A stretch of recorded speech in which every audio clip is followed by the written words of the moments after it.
Hello there.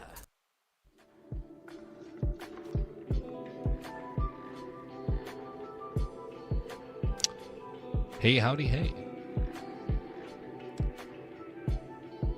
Hope you're doing well. It's been a tiresome Saturday for some reason. It has been a hard one to focus with. And so, hopefully, when we get to the art portion later on, I'll have a chance to kind of ease into it and just kind of lose myself in the artwork. But, of course, fat chance of that happening. I'll probably end up doing some deep rambling.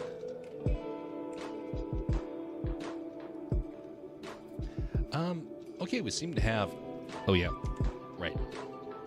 Audio. I knew I was missing something.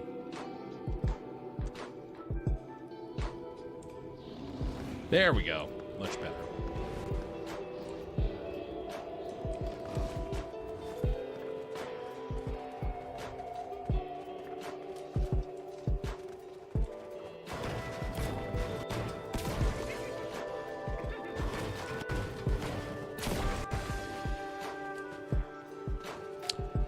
Greetings there, Anna Wade. How are things going with you?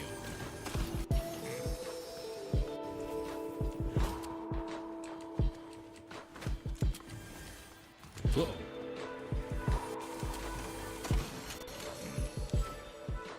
Alright.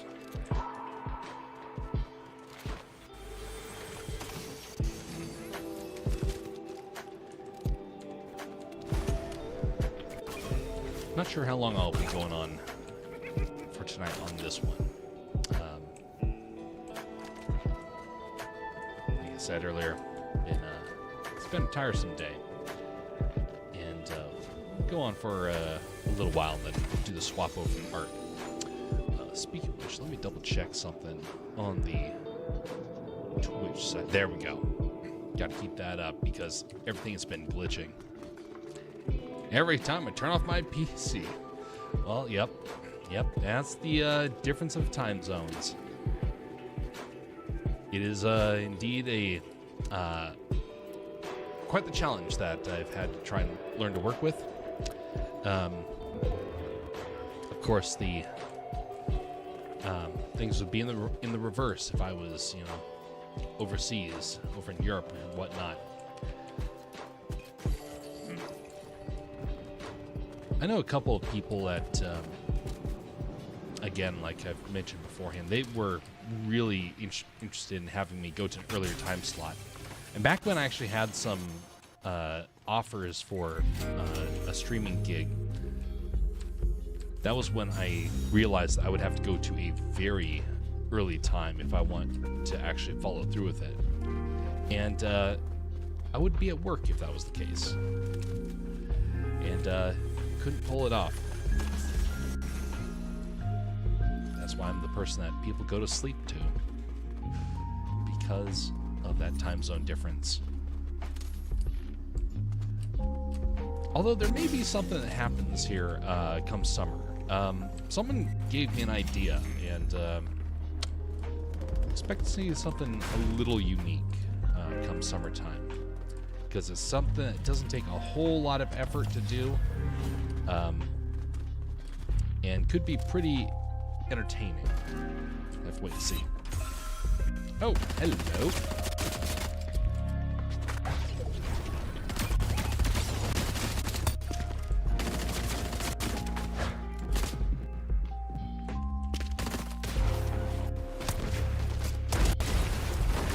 Beware dynamite, you dear.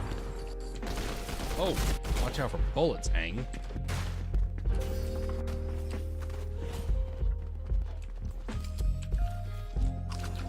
Eat and run.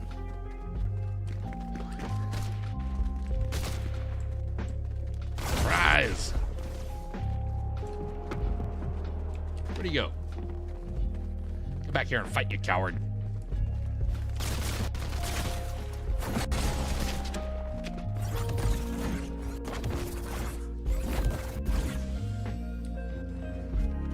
I say coward before I run as well.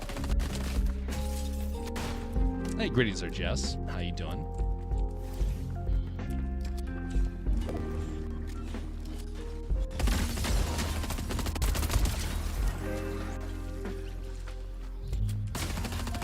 Oh, no. Oh, no.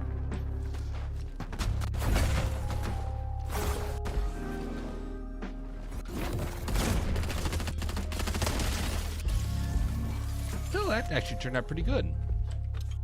Not nearly as bad as I thought it would. Tired. I had a lot of stuff I was doing today, and I just got worn out. Uh-oh. It doesn't happen a whole lot, so I think I'm dealing with allergies. That's some good skin. What the heck? Alright, someone in the area has auto aim. Gotta get out of here.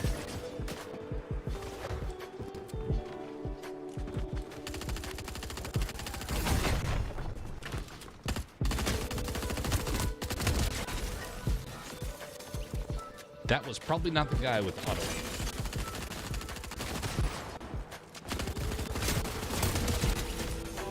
Probably not him either.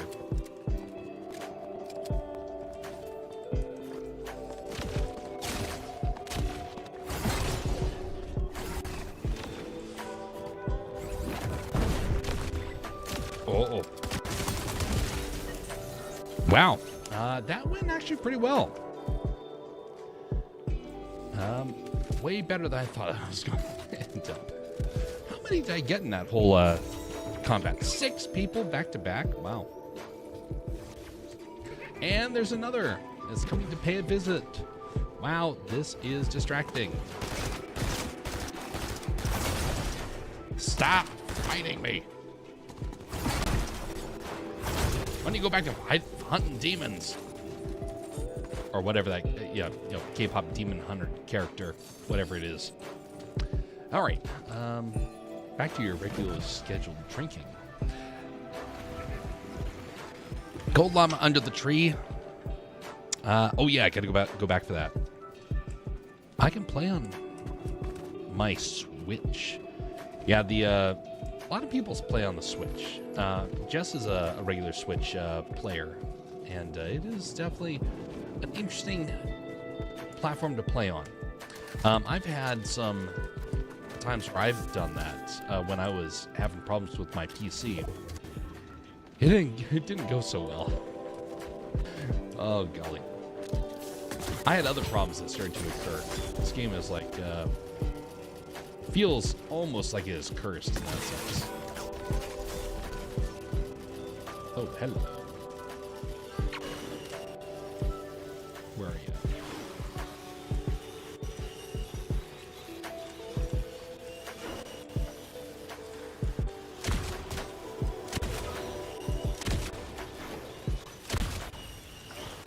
Stop moving. You turkey. Well. Oof.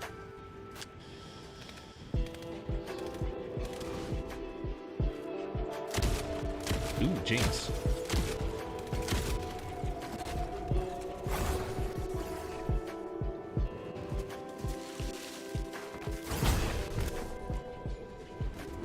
Where'd he go? Oh, there's only one left. I thought they were playing in the bush there. Came over to break it up, and apparently I was too late.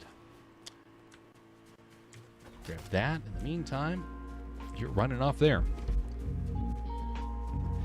But capped at 30 frames per second? Yeah, understandable. I use Switch. Switch 2 is supposedly better. It has the playback option and can do Save the World. I didn't know Save the World was impossible on the original Switch. Interesting.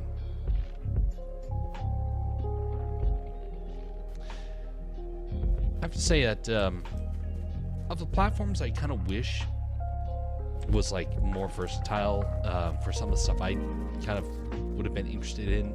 Switch was way up there. I was not a fan of consoles. There was like, might as well just go to a PC. But the Switch was something you could travel with. I always liked that idea. when I bought my Switch for working with the YouTubers, it was a expensive investment, and I never got my use out of it. I barely ever touch it. Mostly just gains dust on the shelf. Well, not dust, because, you know, it's in a little pack, so a little pouch, so it's nice and dust-free, but, you know, kind of feels like it's just gaining dust. That's not a bad thing. You know, it's not meant to be something you play constantly for everyone. For me, I got too many other stuff to do, and so I just kind of wish I had made that investment. Oh, great! I'm all out of the gloves.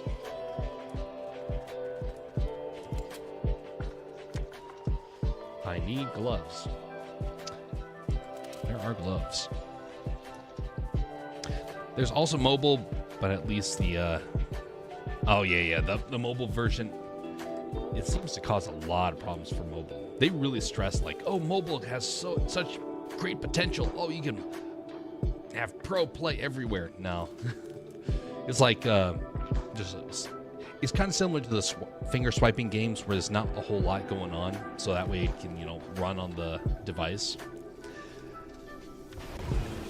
But I know some people, that's how they play.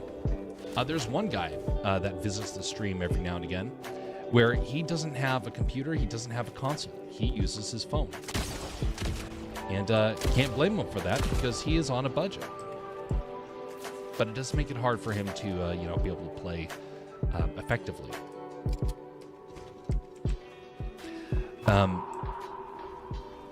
Not original, just the new one. Otherwise, I'd be doing Save the World for Quest. Yeah. Jess is indeed the Quest master. Mobile has auto aim. Yeah. You kind of need that for that thing to be operational.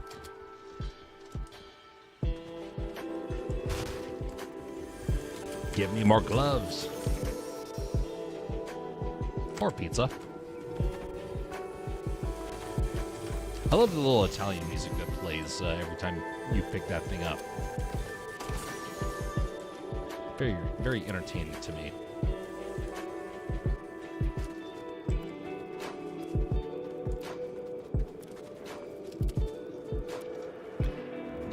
You don't need internet access, so you can always... It can always be a backup option when the PC acts up. Yeah.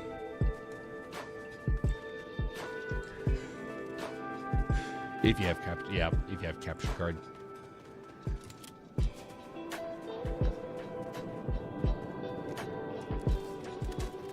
I remember when capture cards were like a really rare thing. Nobody had them. And when I first heard about them was in 2016, I think, 15, 16. It's when I heard about YouTubers using them constantly, and I was like, capture card? You need something to capture what's going on? It didn't make sense to me. And now it makes perfect sense. It's a hardware device that, you know, when you want to get good quality. But back in the day, you know, we didn't have good quality. We just had very low resolution. And that was good enough. I'm really tired, so bye, good night. Rest well. See you next time, whenever that is. Probably when you've turned off your PC and going to bed.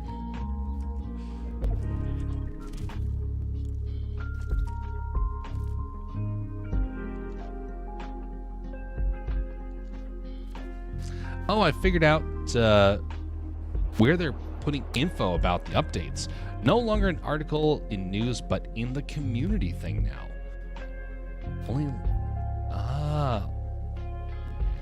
Interesting. I have noticed that I haven't been getting updates the way that I used to, so that would make sense. And he thinks he's so sneaky. Hark, somebody is being even sneakier. That's a shotgun.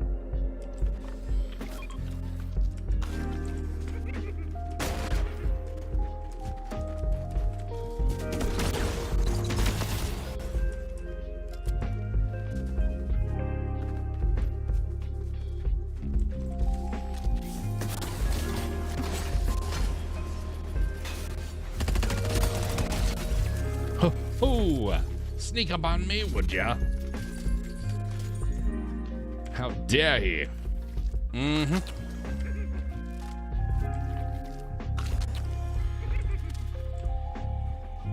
What a savage. Uh-oh.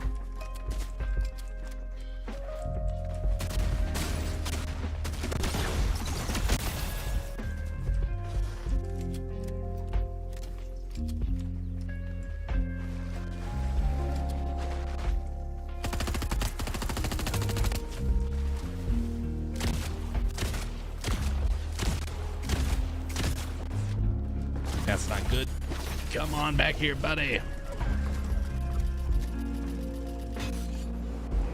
Fight me like a man.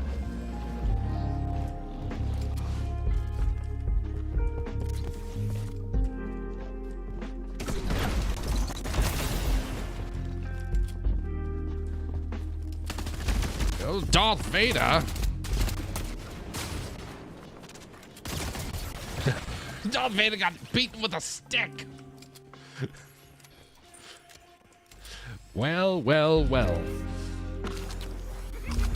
Some, big, terrifying Lord of the Galaxy. Mm-hmm. Do you slightly blow yourself up too? Yes. Absolutely. Uh-oh.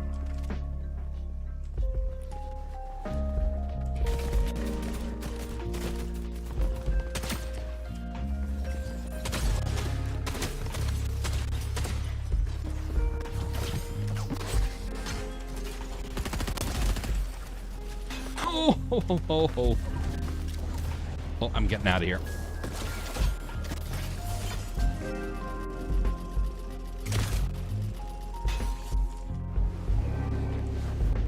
That was close.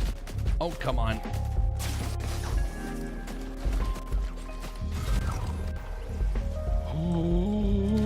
Oh no. I'm in serious trouble.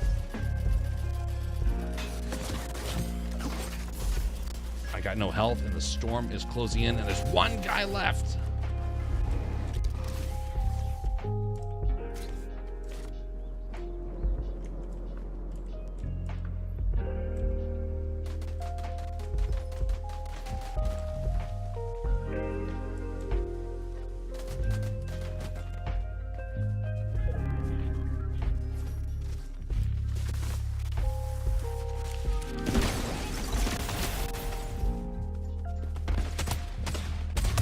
Yes!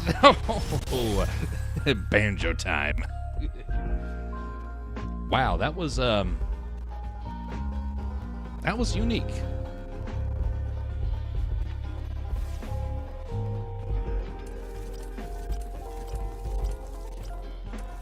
$12. Half of them at the very start there. Oh man, that was a close one. Multiple times.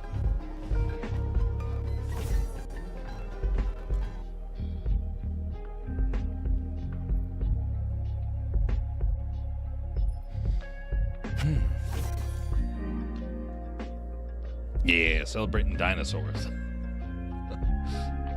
And Gummy Bear. I wish those emotes would animate on the restream. But I think I would have to code my own for that to work. Because you definitely don't allow that unless you pay an extra tier for that.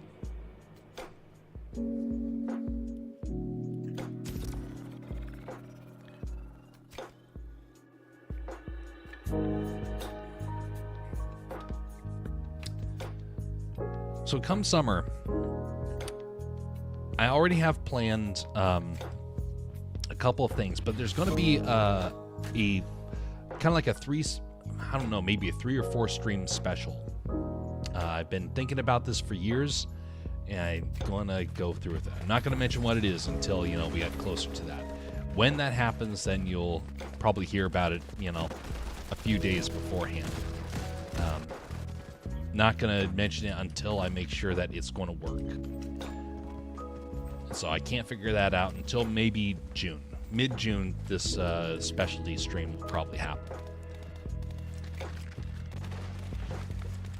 Some people are probably going to love it. Others are going to say, what the heck?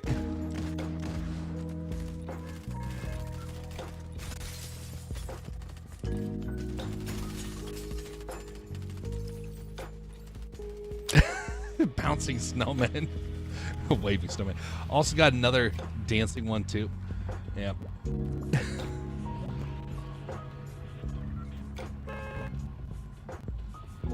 Silly snowman. Ah, the Northern Lights. You know, I got to see a very unique Northern Lights last winter.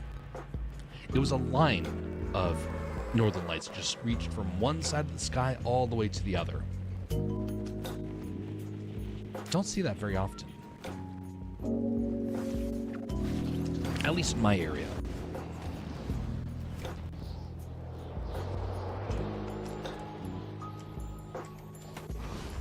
But the best was when it actually looked like a dove.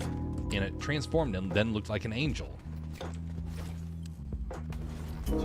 That was an inspiring one. Inspiring one to see. What the heck? Who froze a banana here?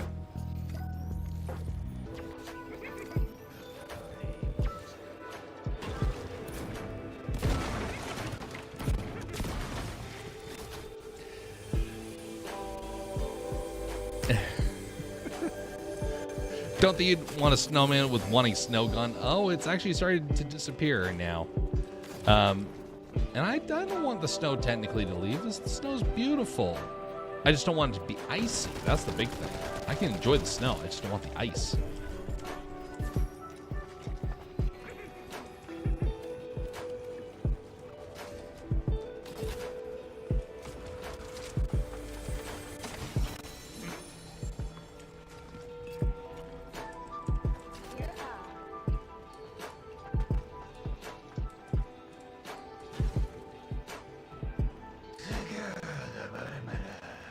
What's that voice? Oh, it's you.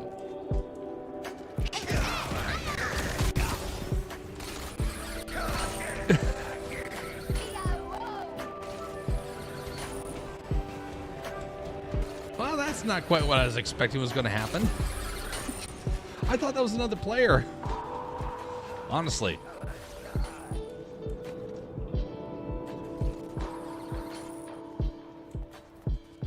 If I can knock them off of here.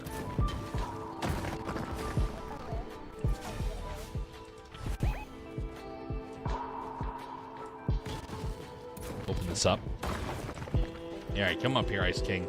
I dare you.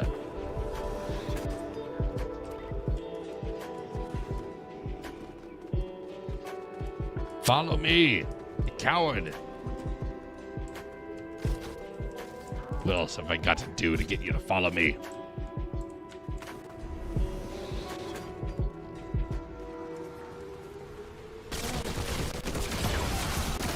Dang, that hurt. That's not the guy I expected to come across.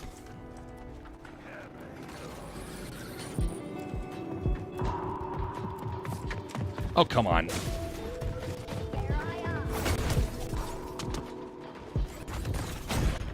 Ooh. Oh. Just call me an airbender. Oh my, that was quite the maneuver. That guy's probably like, what happened?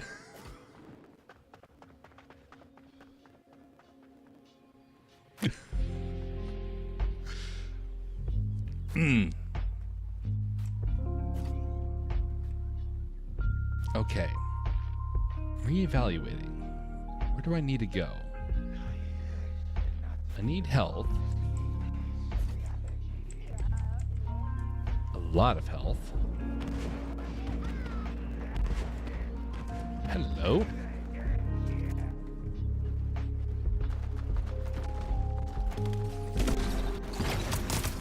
Ho ho! Bazooka everywhere. Are you right near me?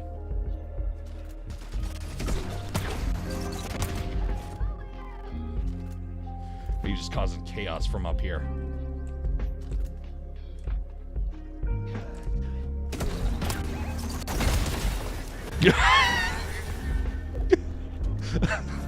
Pro move.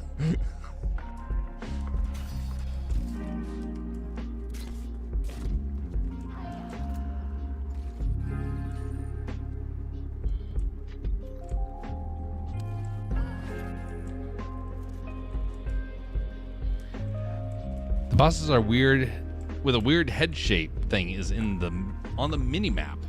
Oh, I see. Oh, that's right. The one that looks almost like a skull.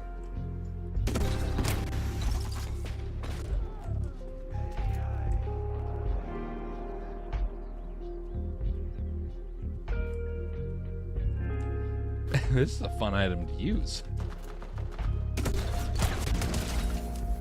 Oh, take that, Matt. Oh.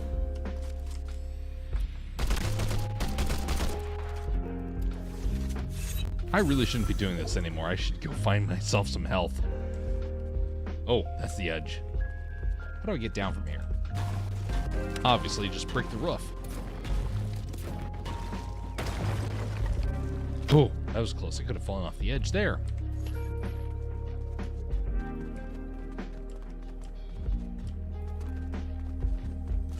I'm going to say I officially have this game figured out again. It took a while to get back up to speed.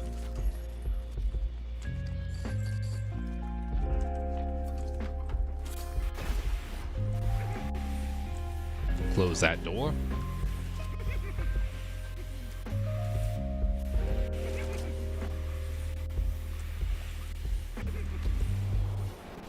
Okay. Drink me some barrels.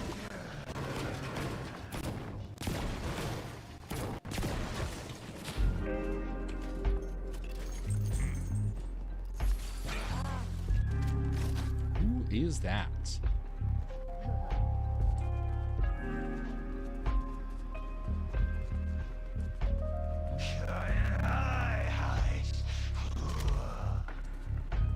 Oh yeah, listen to you growling. So terrifying. Freak.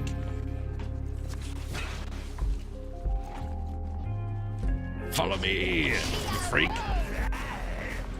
Have at you. Yes, follow me. This way. This way. Follow. Follow me. I dare you, you Ice King, you. Follow. Up the stairs. Make sure to close the door. Were you born in a barn?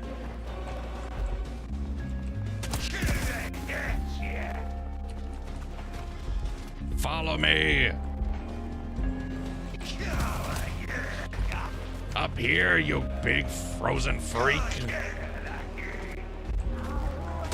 Yes! This way!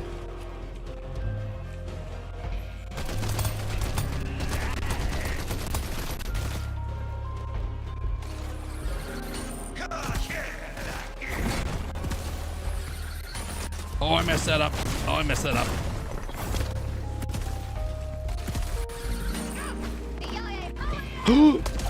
Yes! It worked!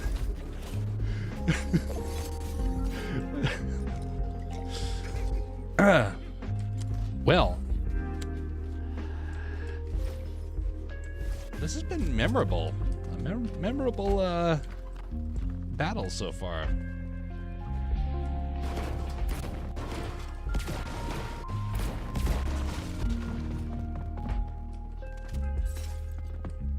Who's that?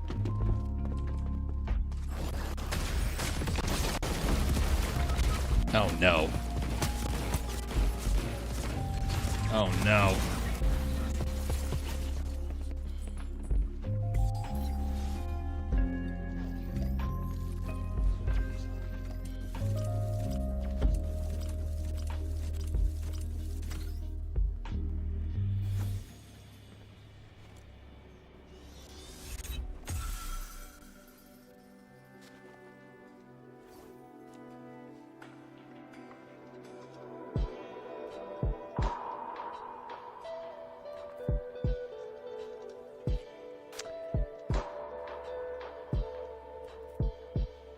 most unfortunate.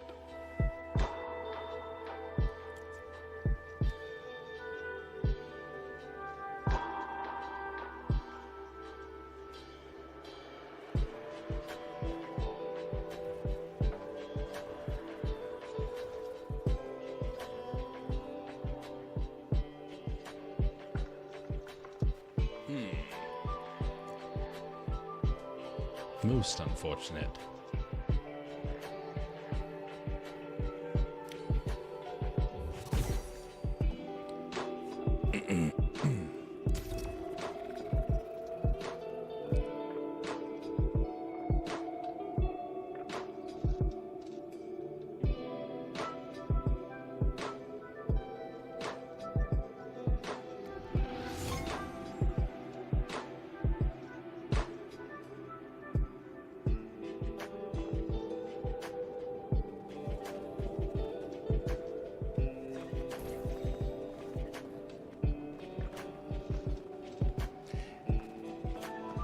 People wait nearby.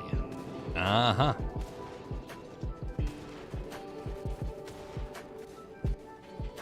Try to take out a boss 3 times last few days because I needed it for a quest, and somebody comes and kills me while fighting the boss. Yep. Indeed.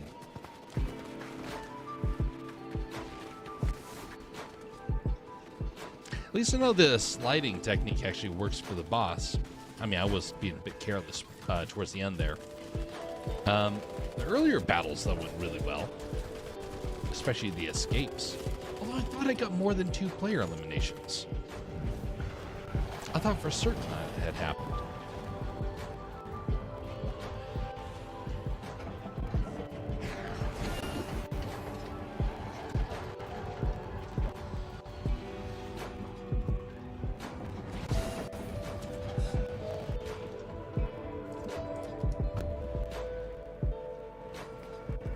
Into the old forest. By the way, interesting little fun fact. Did you know that there used to be massive trees all across the country? The tallest trees were all cut down for ships.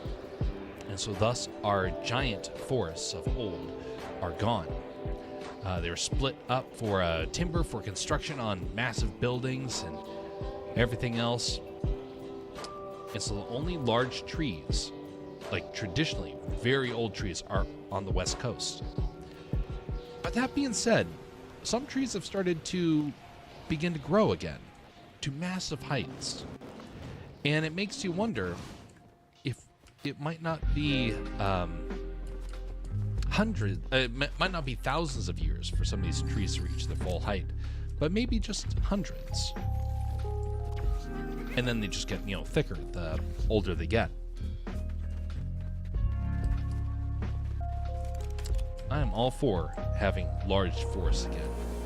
What's more, the timber is better when you have really tall old trees. But you can't harvest the trees left and right. You have to be a wise steward of it. I'm not saying you have to be a tree hugger. I'm saying you have to be a steward of it. Look at it, value it, and say, okay, we can harvest this much this year, and then we have more for next year. Don't just harvest everything at once. By the way, that's a good point for anybody who is in the world of business, who want to waste and spend, kind of like our government, until there is nothing left. Nothing left for the next generation. Our generation has missed out on a whole lot because the last 2 generations squandered it. And it's a real shame. We would be a lot better off as a country if we were wise stewards. And so we can't necessarily go back and reclaim what was lost. It's gone. It was squandered. But we can make sure that that sense of debt in robbery ends with us. Hey, greetings there, Jersey. How you doing? Did you get clip paint installed again, or you just gonna be trying to stick with Moho?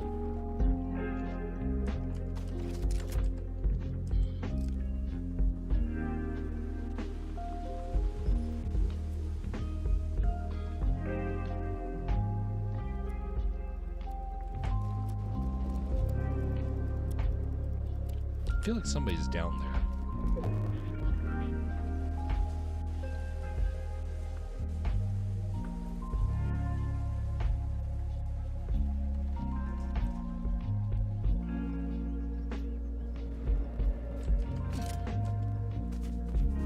Now they delayed the delivery. Get your laptop on Wednesday. Yeah, that's understandable. Pizza.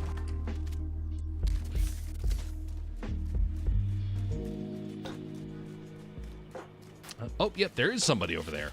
I knew I was, like, sensing somebody was in that vicinity. Was that marking on the map this whole time? For whatever reason, I did not look at the mini-map. I just had, like, this gut feeling someone was over there. And was not paying attention. Oh, there you are.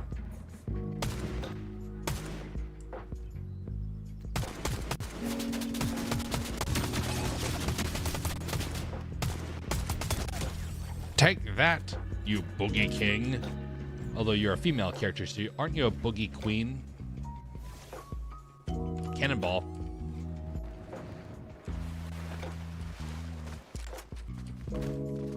Be careful up there. Yeah, I'm being a bit careless. After the last 2 rounds, I kind of am feeling a little bit more careless than I should be. Did someone shoot at me? Yep. The gingerbread lady.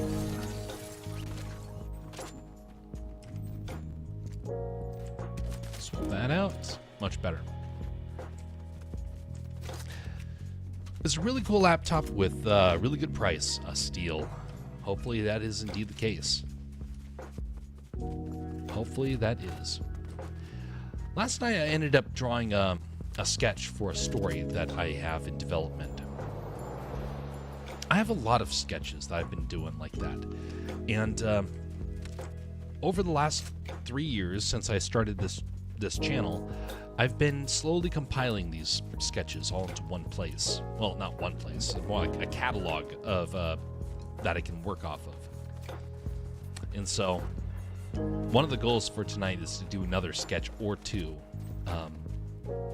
and try and get faster. I'm using a new technique, and it's one that I really don't want to use, but at the same time, the times have made it impossible to work with other creatives. And what I've ended up doing is using AI to help come up with blocking and poses. I don't use it as the main pose. Instead, I use it as like what I would normally do. I pull up an image of somebody on like a motorcycle and draw an image based upon that image, not tracing it, but looking at the image as reference and drawing off of it. I've started using AI for that same reason. Yeah, I'm not a fan of it, but I realized that all the reference images that I was using, they're all polluted with AI now. So it's like I wasn't going to be able to escape it anyway. So unless I want to go out and do my own photography to get the reference images, it looks like I'm stuck doing that. Not a fan. That's where I'm drawing my limit with that stuff.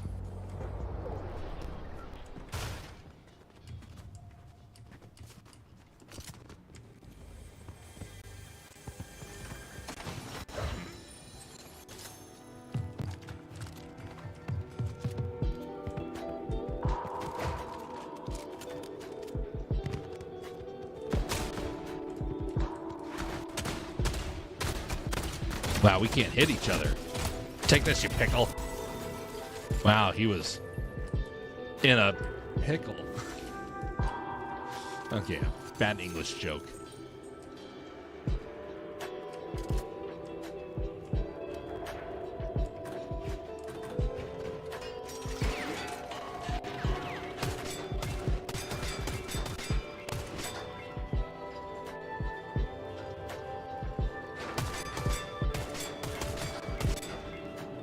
This is so easy.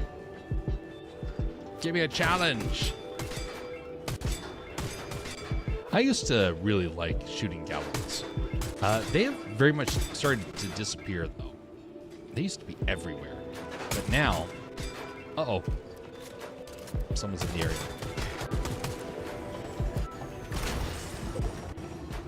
But anyway, they're not as common as they used to be. It's a real shame.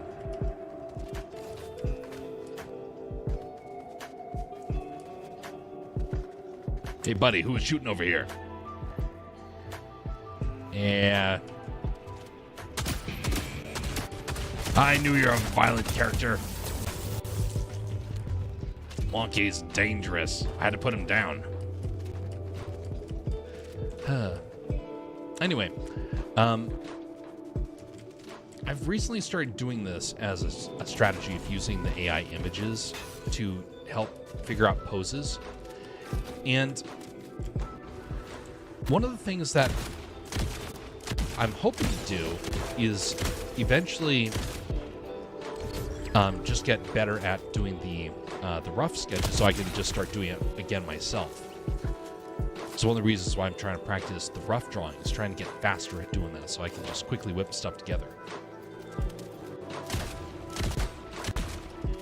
Oh, you brought me a pizza. Delivery man.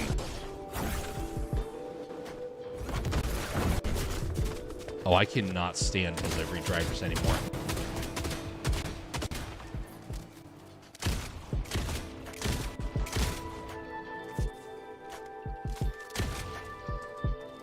Think you're getting away from me? Bring me back that pizza.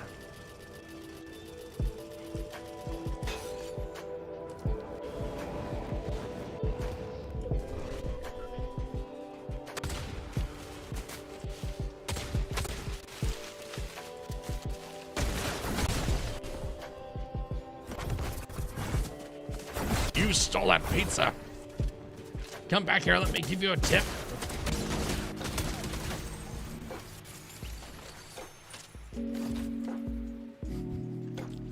Anyway, I can't stand ordering pizza or anything. I don't use Uber Eats. I don't use any delivery. I go and get it myself. And the reason being is actually because I started realizing how expensive it was. There was a time. So here I was at Disney. If I walked down the street, I could get a all-you-could-eat for $10 at the CC's Pizza. There was a guy. He loved Domino's Pizza. Everything was Domino's for him. And he went out and would get a pizza every single night. I was like, wow, that's a lot. Well, one day he said, hey, I'm about ready to get another pizza. Do you want in on this? We can split it half and half. I was like, not really necessary. I already have a CC Pizza, and I don't have a whole lot of money to spend. Uh-oh.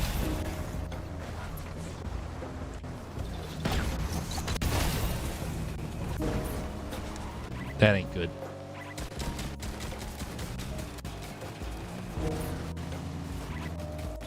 Not good at all.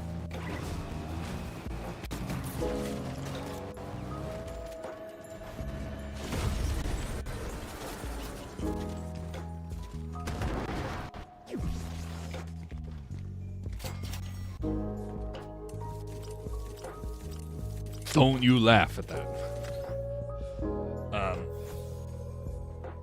So, the pizza. He finally ordered it. And it arrived, and I thought, okay, pizza is probably going to be like maybe $10 a piece, $20 pizza. That's what I was thinking. He got a large, not an extra large, a regular large, and then we split it in half. Basically, it was half the amount of food that I was expecting to receive. I looked at it and was like, okay, well, here's how much was it? I'm going to go half and half. And he said, it was $75. What the heck? $75? And this was back in 2012. I looked at him, I was like, you gotta be kidding me. Show me the receipt. He showed me the receipt. It was indeed $75. It was a $30 pizza, a $20 delivery fee, and the rest of it was an app charge.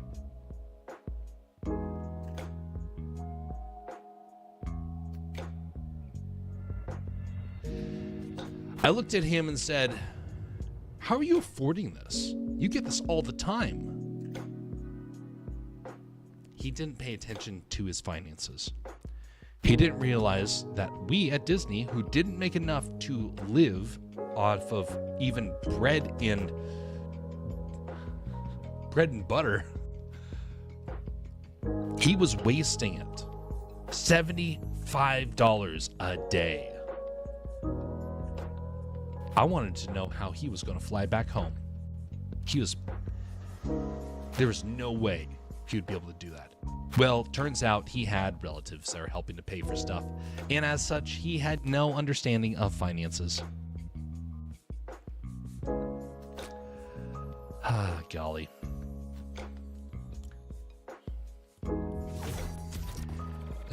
Why did you sit in the storm? I was healing up the car. I wanted the car to be nice and strong. Now, the real question is, why did I jump out when I dove over the edge of the cliff? Yeah, it was not my smartest maneuver.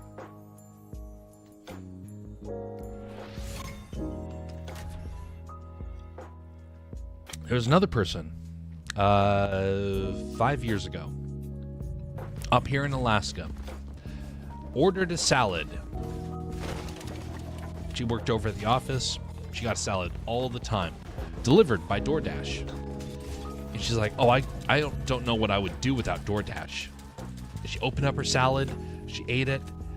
And I got curious and said, how much is that? She said, oh, I got it on a great deal. This is, I believe she said $45 or something like that. It was between 40 and 50. A average size salad. $40 to $50. How much do you think that salad is worth? Like, actually? Well, she opened up her phone app again, looked at it, and saw the charge. And it's like, well, it's worth it. She was getting a $15 salad. All of that was charge. Anyway, all that to say, that's why I never order stuff. I go by foot to get stuff.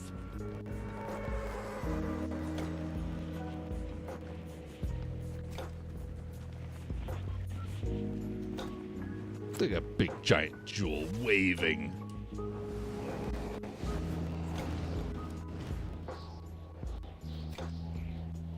That little jewel's looking up and saying, hi! Oh, it disappeared.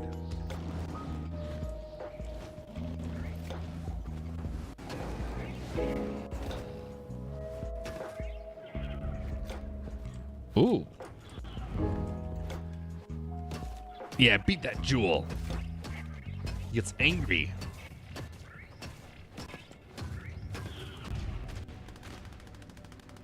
Yeah, that's how you get off.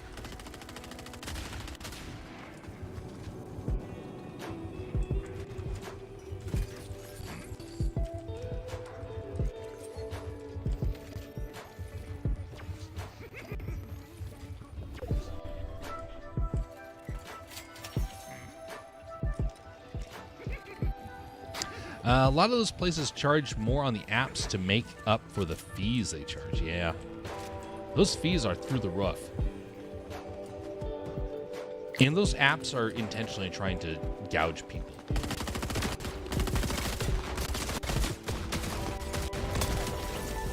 Which is a real shame because you can tell where someone's heart is based upon how much they upcharge for stuff like that?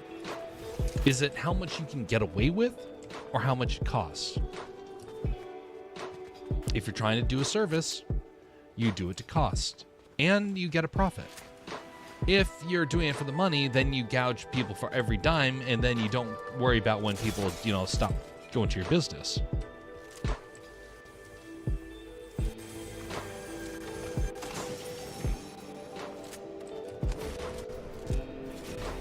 I would much rather have a business people love and make half the amount in order to make sure that I, am able to keep doing it.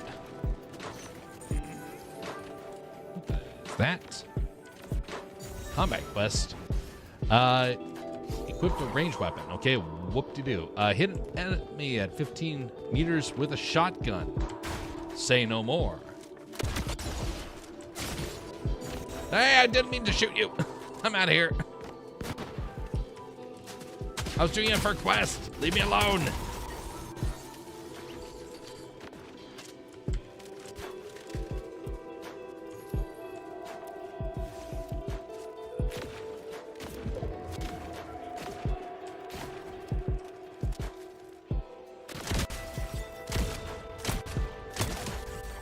Oof. Take that, Anonymous.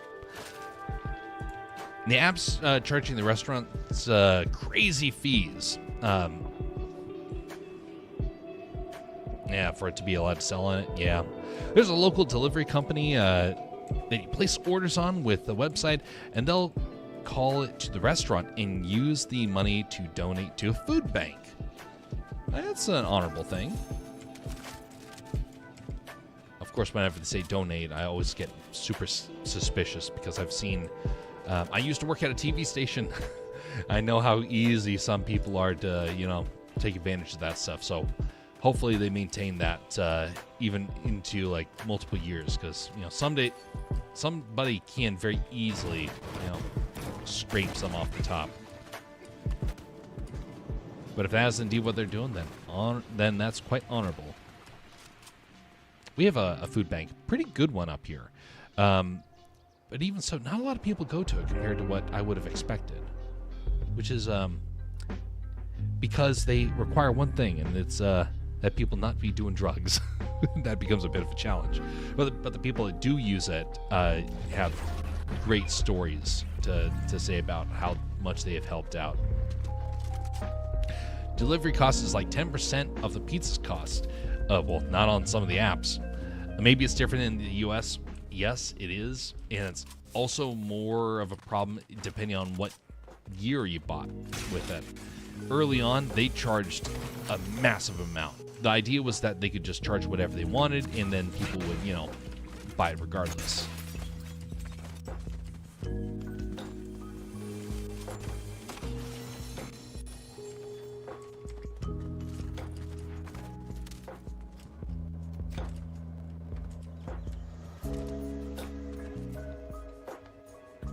So this place is based off of Vegas. That's a place I've never been.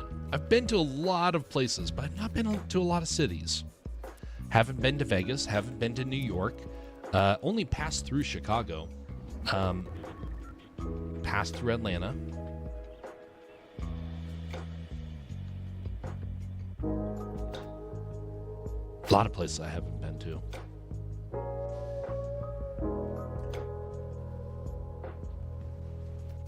Never went to really anywhere of note in Paris. Went to just a little bit, and then that was it. Never got to Berlin. Never got to London. But I went all over the countryside. All over the countryside. So, kind of interesting how that happened. You and Mrs. Dadman could probably have an interesting conversation about working on a TV station. She used to work overnight controlling the commercials, if I remember right. Oh, yeah, yep. You have to... That is a very important position and also tiring. And so I could probably have a very interesting conversation with her on that. I didn't know that. I haven't heard her mention about that yet. I'll have to ask her about that next time I'm in one of her streams.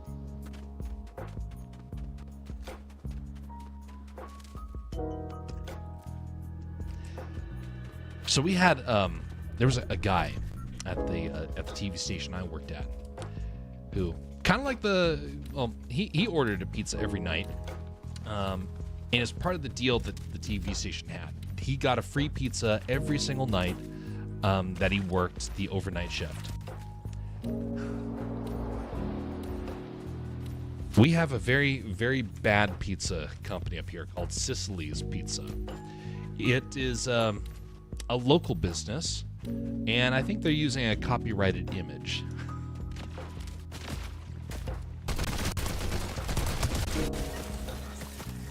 But they have indeed a very dedicated customer base.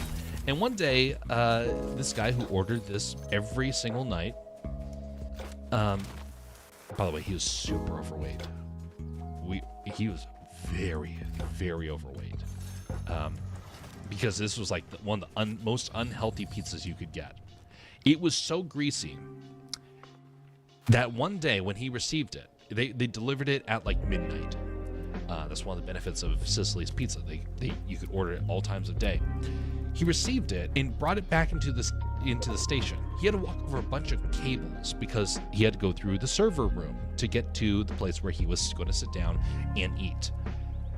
And the grease, there was so much grease in it. The cardboard on the bottom gave out and the whole thing just splatted across the floor.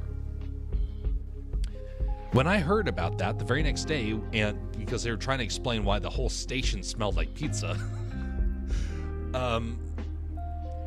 I believed when they said that the grease caused it to fall apart, because it happened at an event where they had the same pizza available for a station folks to come by and get it, and someone picked it up and the pizza didn't move, just the edges of it moved. Because the bottom of it just, fallen apart. Ew, yes, it was very much an ew. Oh, man. That place smelled for a while. I like a good pizza. But I do not like greasy pizza. And, especially when it's that fake grease as well. So it was like the worst possible combination. Man. Still a popular place with some folks.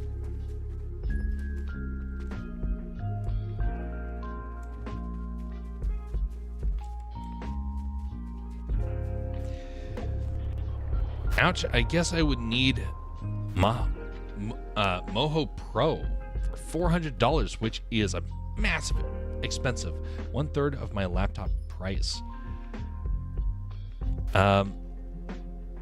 It's limited to just 2 smartphones per project. What?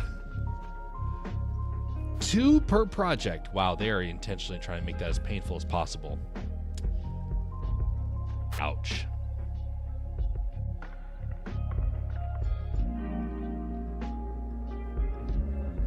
That is a massive amount. Honestly, Jersey, I'm going to stick with a combination of clip paint and blender.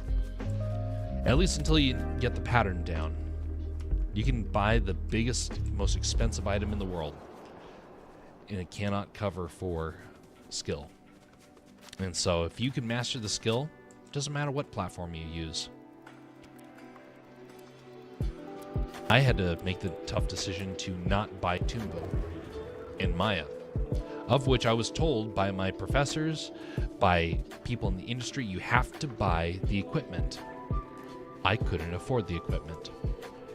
In fact, if I had bought the equipment, it would be the equivalent of buying 2 laptops at the time. And I just barely was able to afford a laptop. So, I ended up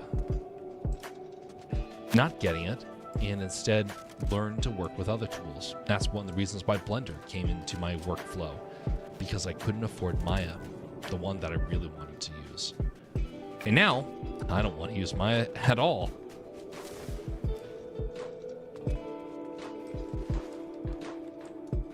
I need more shot.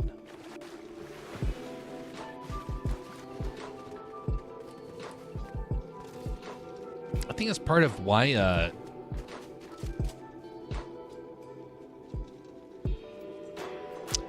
Monocle's does their pizza differently. Monocle's? I don't think I've heard about that one. On a cardboard with a plastic saucer table. Ah. Yeah, that would actually do it. Help make it a little bit easier. Smart Bones is that thing they always show where you show you for the example. Just a second here. The chat jumped here. Smart Bones, the thingy they showed. Yep. You can control the eyelids with one simple tool. So you're limited to 2 eyes. Can't cover for skill reminds me of a story of content creators who oh no, who did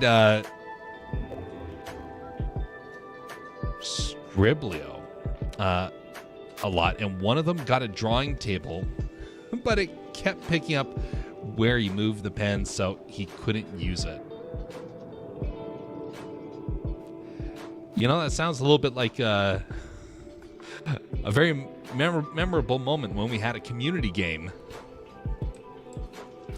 And we were using the one of the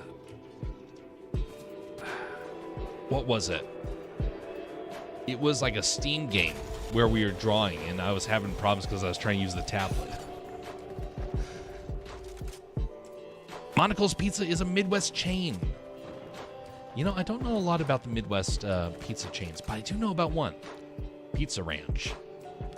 That was the place that was in the town that I went to college in. And it was memorable. I liked it a lot. But it was not healthy pizza. It was very, very unhealthy pizza.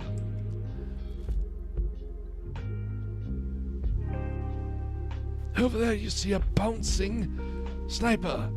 They are not paying attention to the devilish monk man behind him.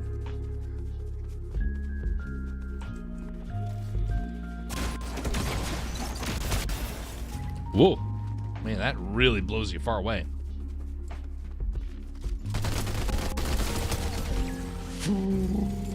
Wow. Way too close. What the? Oh, you got a big sniper. I'm not going to use that. It's a little too dangerous right now.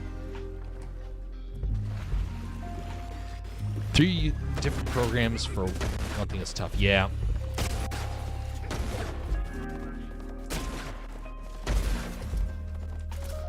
What the? Oh. Oof. Well, that explains how he's able to keep up with me.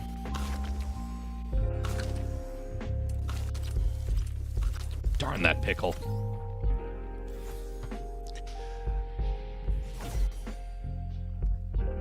I could do everything inside Moho. Tis true, but here's the thing to remember. Most software works on a 2 to 3 software structure to complete a task. I use DaVinci Resolve for my video editing. I use Preference Adobe Audition for audio editing. I use Clip Paint for drawing. Blender for animation. There are other software in that chain as well. And it's always going to vary based upon your project.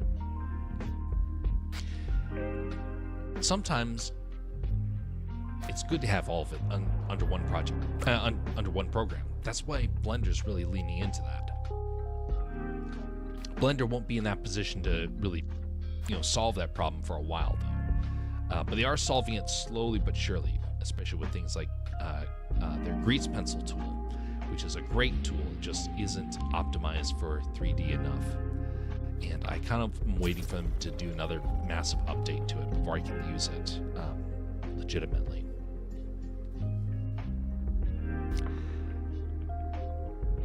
Drawing a clip, live capture face in a live 2D, in live 2D, combining everything in Blender versus just Moho stuff.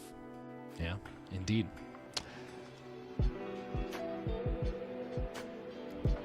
It's really called Scribble. It's an IO website game. It's a free multiplayer drawing and guessing game. Draw and guess words with friends. Oh, that would be fun. Honestly, it would be easier to just go full 3D since my computer can actually handle that now. There's a reason why I started doing a lot of 3D.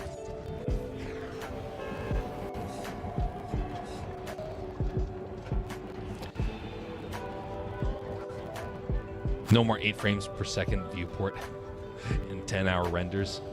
Hopefully. Hopefully.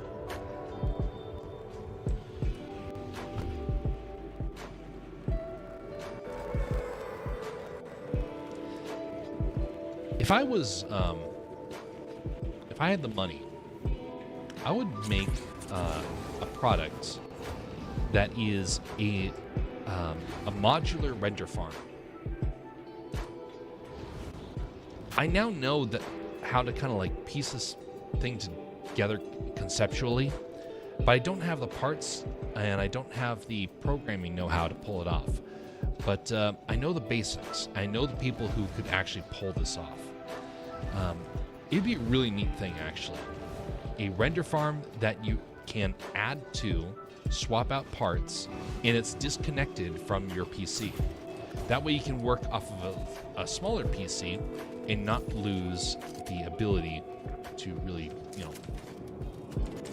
benefit from that.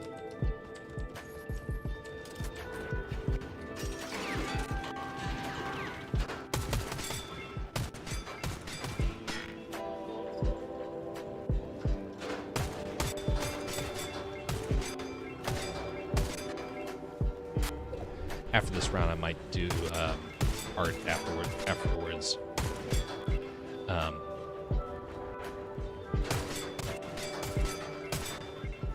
There was a program that I was using early on. It was one that was not able to get a full copy of. I could only use a student demo copy.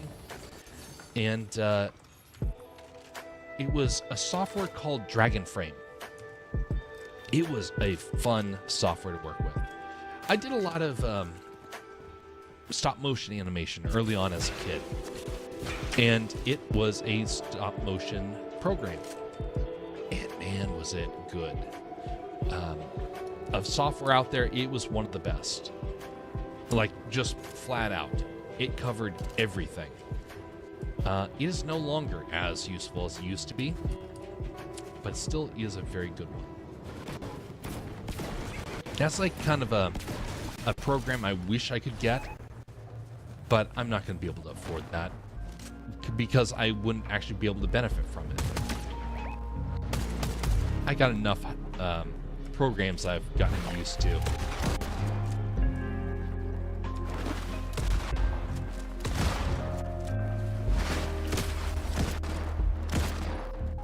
Well, aren't you an interesting character? Yes. Play in the water. Perish in the water. Poor fellow. He did not have a very good kit either.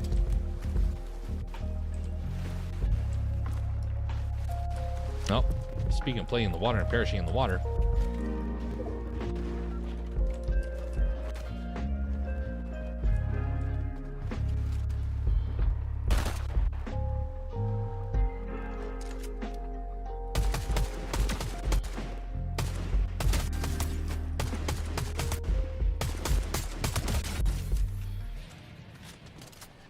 Well, take that, buddy. I really hate the idea of creating and animating characters in Blender. It's so much pain. I see people way smarter than me struggle with it so much. You know? When I was in my late teens, so getting ready to go to college, there was a moment. I went up to some folks at a part of my circle asked me, some adults in the circle said, hey, what are you planning to study when you get to college? I said, I would like to study animation, computer animation, art, and maybe some programming, because I'd heard about all the cool things you could do with programming. And they looked at me and said, oh, well, you know, you might be able to do the artwork, but you're not going to be able to do the programming. You're not smart enough for it. They didn't hold back in their insult. I wasn't smart enough to do programming.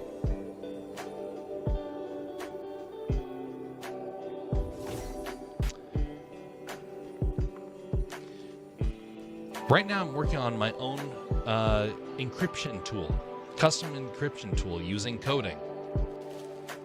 I'm coding games. I coded a website. And yet a couple of years ago, not long ago, people said I wasn't smart enough to try and do something like that. And that I shouldn't bother.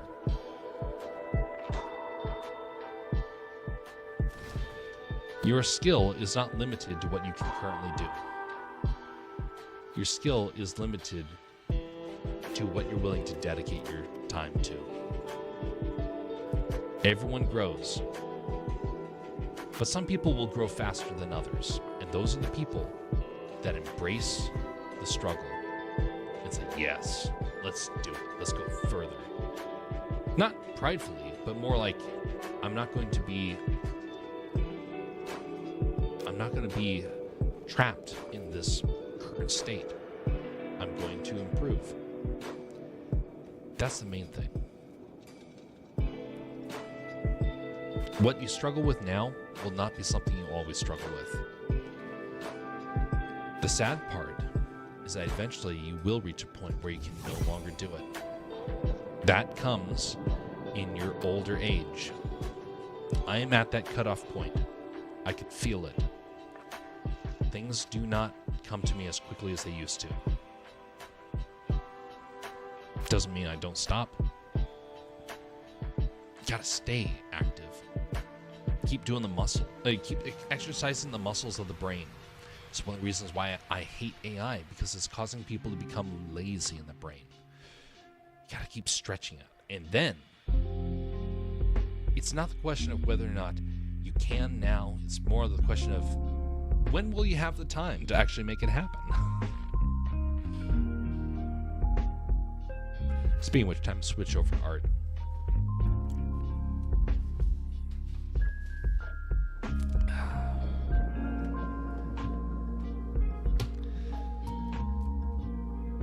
I get it, but with limited experience I have with Blender, I know it's a very tough journey. Full 3D is a big trip. It is. It is indeed a very big journey. You don't have to journey it all in one go. My brother and I tried to do it all in one go. It didn't go so well. Projects failed, left and right.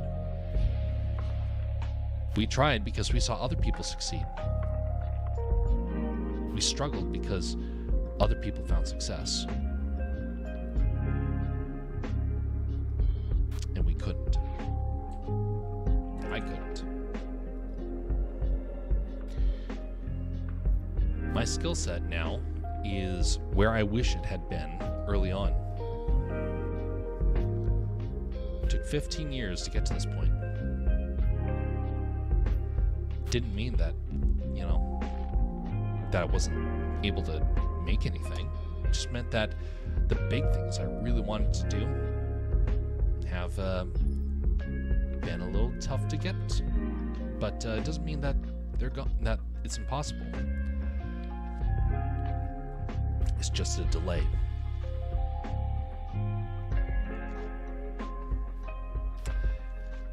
You shouldn't journey down the path, though, if you don't feel compelled.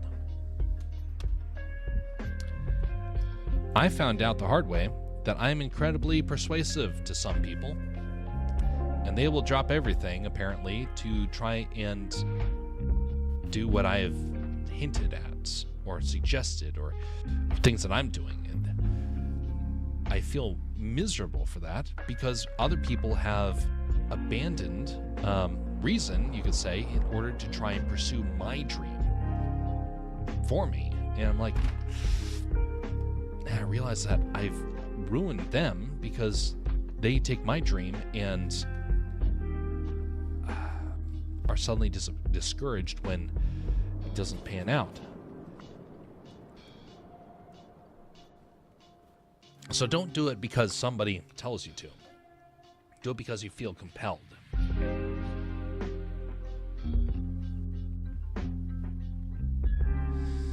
I feel the pull towards 3D, but I know it might kill the hobby.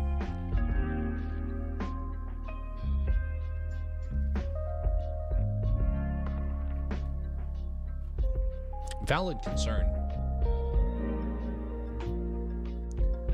Just a second. I'm gonna pull up my reference image for the night.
So here's something to think about. Actually, hold that thought. I'm going to get myself some more water, and then I'm going to come back and tell you something very important.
Okay, so there's something very important I need to convey.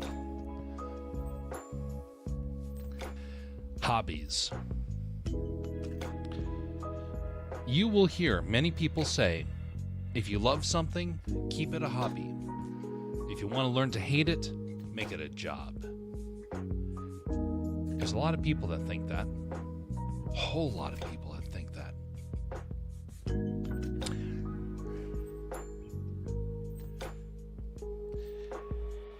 Well, I'm here to tell you that's not true. In fact, it is very deceptive when people say that. Because those people would have hated their job regardless.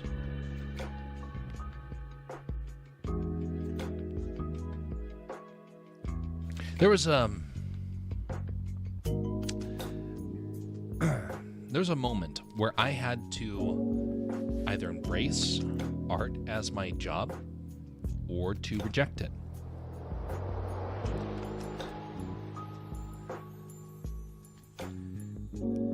I embraced it.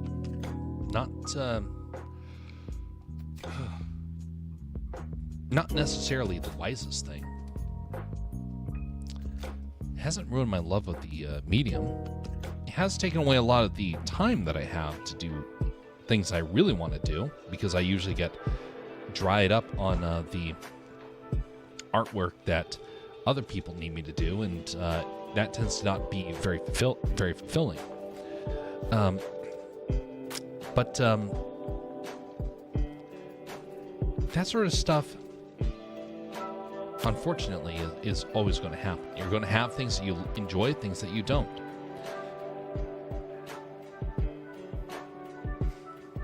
But it's what you make of it. It's whether or not you choose to have the spirit of joy when you do it. And that's the big part. Do you sit down at your job or your artwork and you say, "Oh, rats, I have to do this so I can go out and be able to drink my night away"? By the way, I've heard artists say that.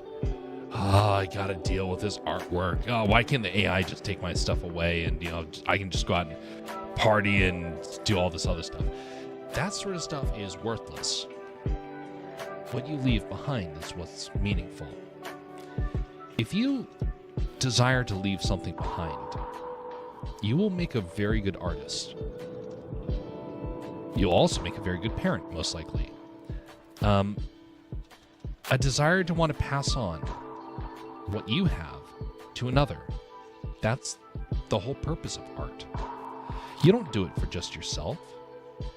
If that was the case, then nobody would ever share the artwork. We do it for others.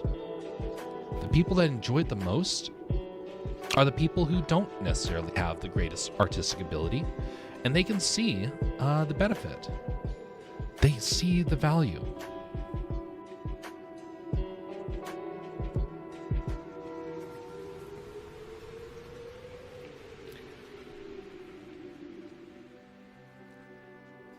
But I have seen people who embrace something as a job and then come to despise it because also they're kind of told to by society. "Oh, you better enjoy it while you can because you're going to hate it." It keeps a lot of people from, really leaning into their craft, whether it's a job or whether it's not. Maybe 2.5D is really the sweet spot for me, since I'm both too lazy to learn about frame by frame, 2D and full 3D. Lazy for right now, but I guess it all depends on what you lean into. Let me change up the tunes here. Now we're into art. Let's go with something peaceful, as we usually do around here. Because usually we want to have something soothing for people to, fall asleep with if they so desire. To learn something and to feel at ease.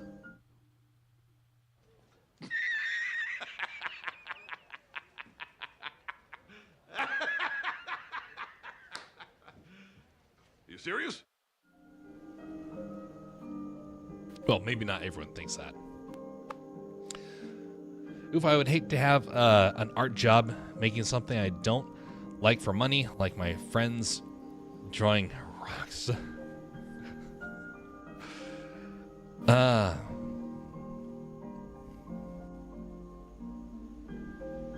Depends on the job.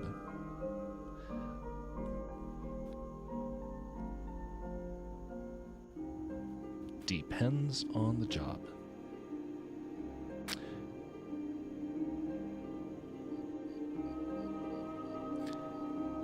Something I've learned in my professional career is your growth stops when your passion stops, where your will to press on stops.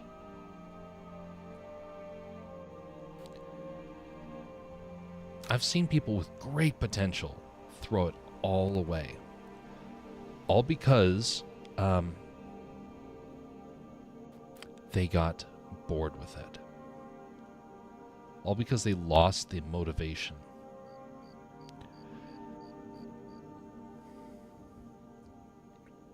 All because they started leaning into the complaining part.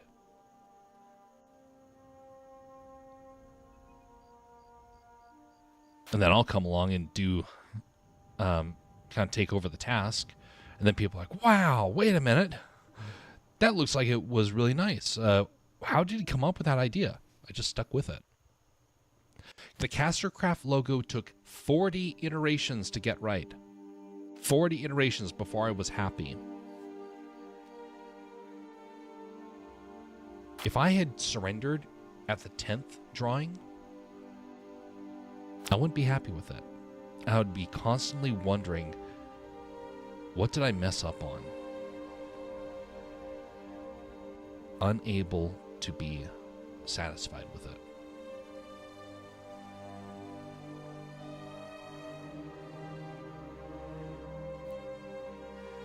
Thankfully,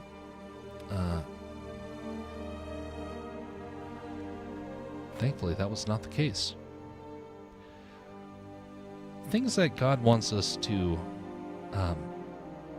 He wants us to embrace our job into whether it's an actual job or whether it is just laboring in your life over the small things, over the big things. We're supposed to do it for His glory. And when you have that mindset, it becomes a lot easier to kind of sit down and say, okay, I'm going to do this because I want to do something that's honorable. Now, if you're doing it because, it's just a task, then yeah, it loses its enjoyment very quickly. But if you're doing it because you think because you're seeing that there's a bigger picture at play, it gets a little bit more interesting.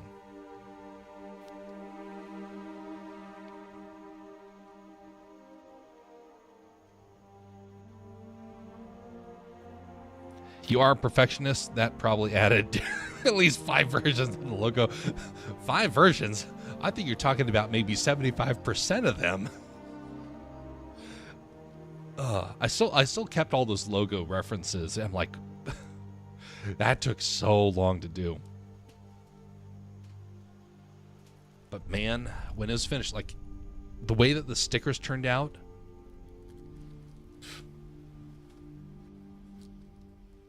they would look horrible if I'd gone with any of the other ideas. And I'd be like redesigning it almost immediately. By the way, the Alaska Man Jeff logo, or graphic, because it's not really a true logo, that one took me not 40 iterations. That one took me about 10 iterations to come up with that. Sometimes you find something that works, but I still wish I had kind of stuck with it a little bit longer.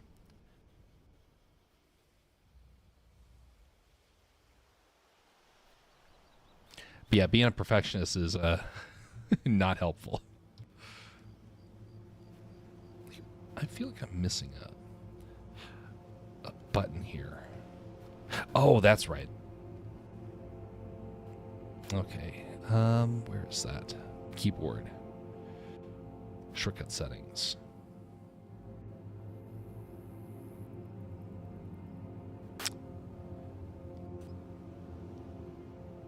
Lasso. Select.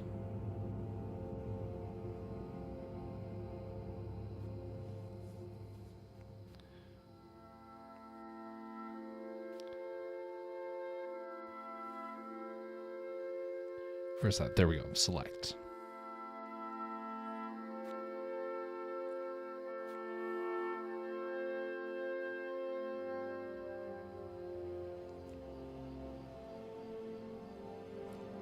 Oh, that's not menu. It's tool that I'm looking for. Here we go. Okay. Scroll down here to select area. And we're going to edit that shortcut, make it 1. Okay. Did that not take?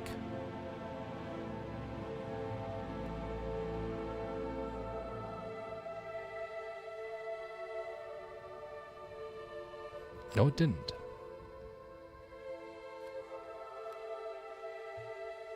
There we go. I pressed the wrong button on exiting.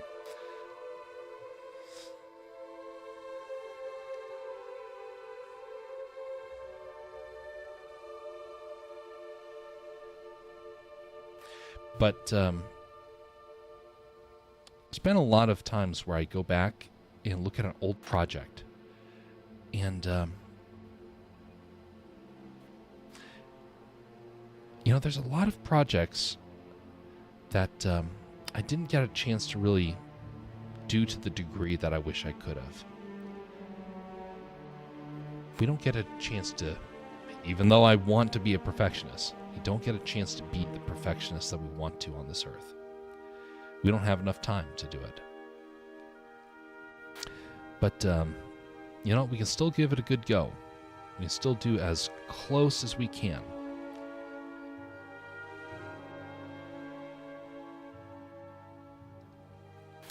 I still remember an artist who was painting, who had a pastel drawing, and it was for sale, $1,000, which back in the day, this was back in like the early 2000s, so $1,000 was really, really high. And it was for this one painting, $1,000. And as I'm talking with this artist, trying to figure out how he went about doing it, he looks at his picture and is like, you know, I think I want to do a change. He goes over and he ruins the best part of that pastel drawing. It's like, why did he do that? He's like, oh, I just thought about something. I want to kind of edit on this. It's there for sale at the event. And he was still tweaking it.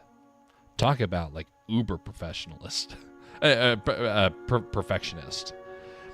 And thankfully I'm not in that stage, but man, I know it can definitely feel like that at times. And but that sort of mentality sometimes makes people happy. It's a puzzle to them. They have to keep troubleshooting. For me, I kind of want to learn how to make bigger things, so I have to learn the process of letting go. And I say learn because there's a lot that I have to learn in this process of letting go and getting faster. That's why I'm doing these rough sketches, because I need to get better at that whole process.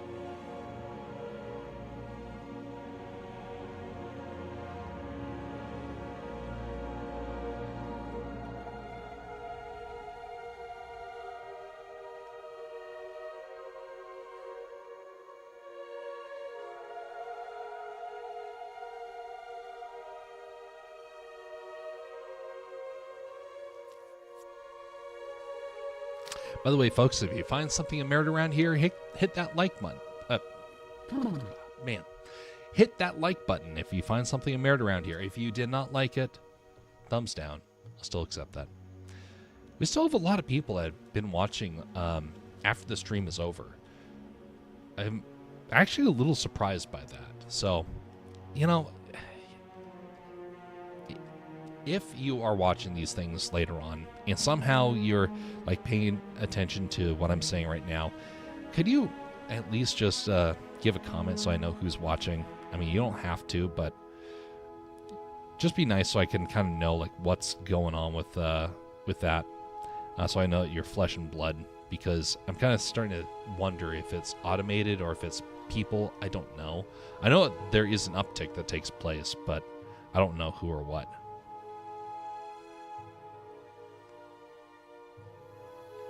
I know some people do like being anonymous. There's some streams that I watch as anonymous, and they have no idea I'm there, and I kind of want it to be that way because, they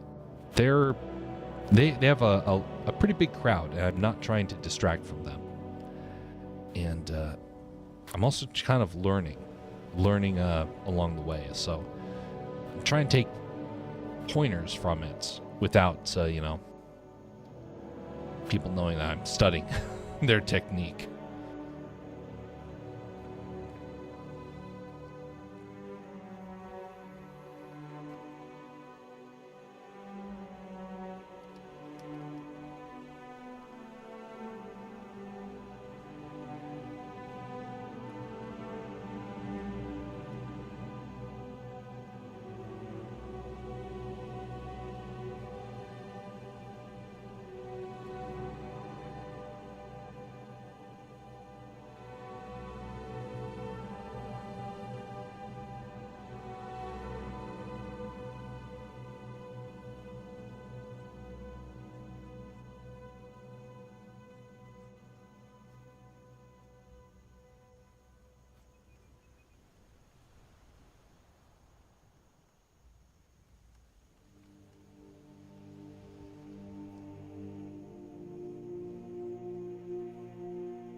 There used to be an artist that worked at Disney, and he was notorious for always drawing from the ankles.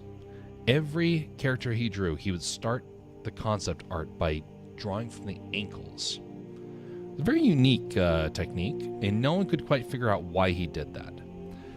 But for some reason, he could see the character in full detail when he did that, and so thus it made it really easy to work with. Most characters, it's easier to work with the eyes. You start with the eyes, and then you build out the personality from that character moving forward. Some people start with the overall form. I kind of bounce all over the place, but I could never figure out why the guy did the ankles. That just was weird.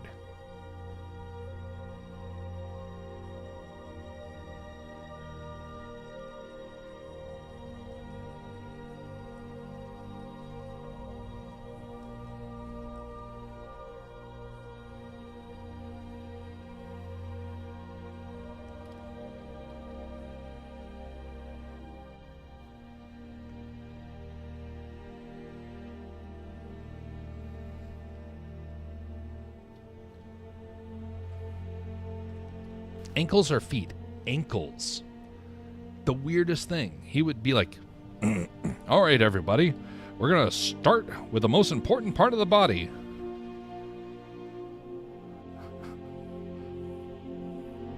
The ankle. Oh, golly. And then you just start, like, figuring out the character's personality based upon how the foot was designed. And then just kind of building up the character from there.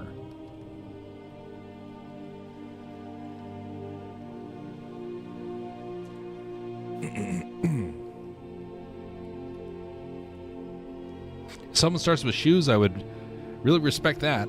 It's arguably shoes are harder to draw than heads. Some people do struggle with that, at least for me. I struggle with it as well. It's not something you really want to spend a whole lot of time drawing, but there's some, like, not quite cheats for it, but there's some ways to abbreviate the whole process.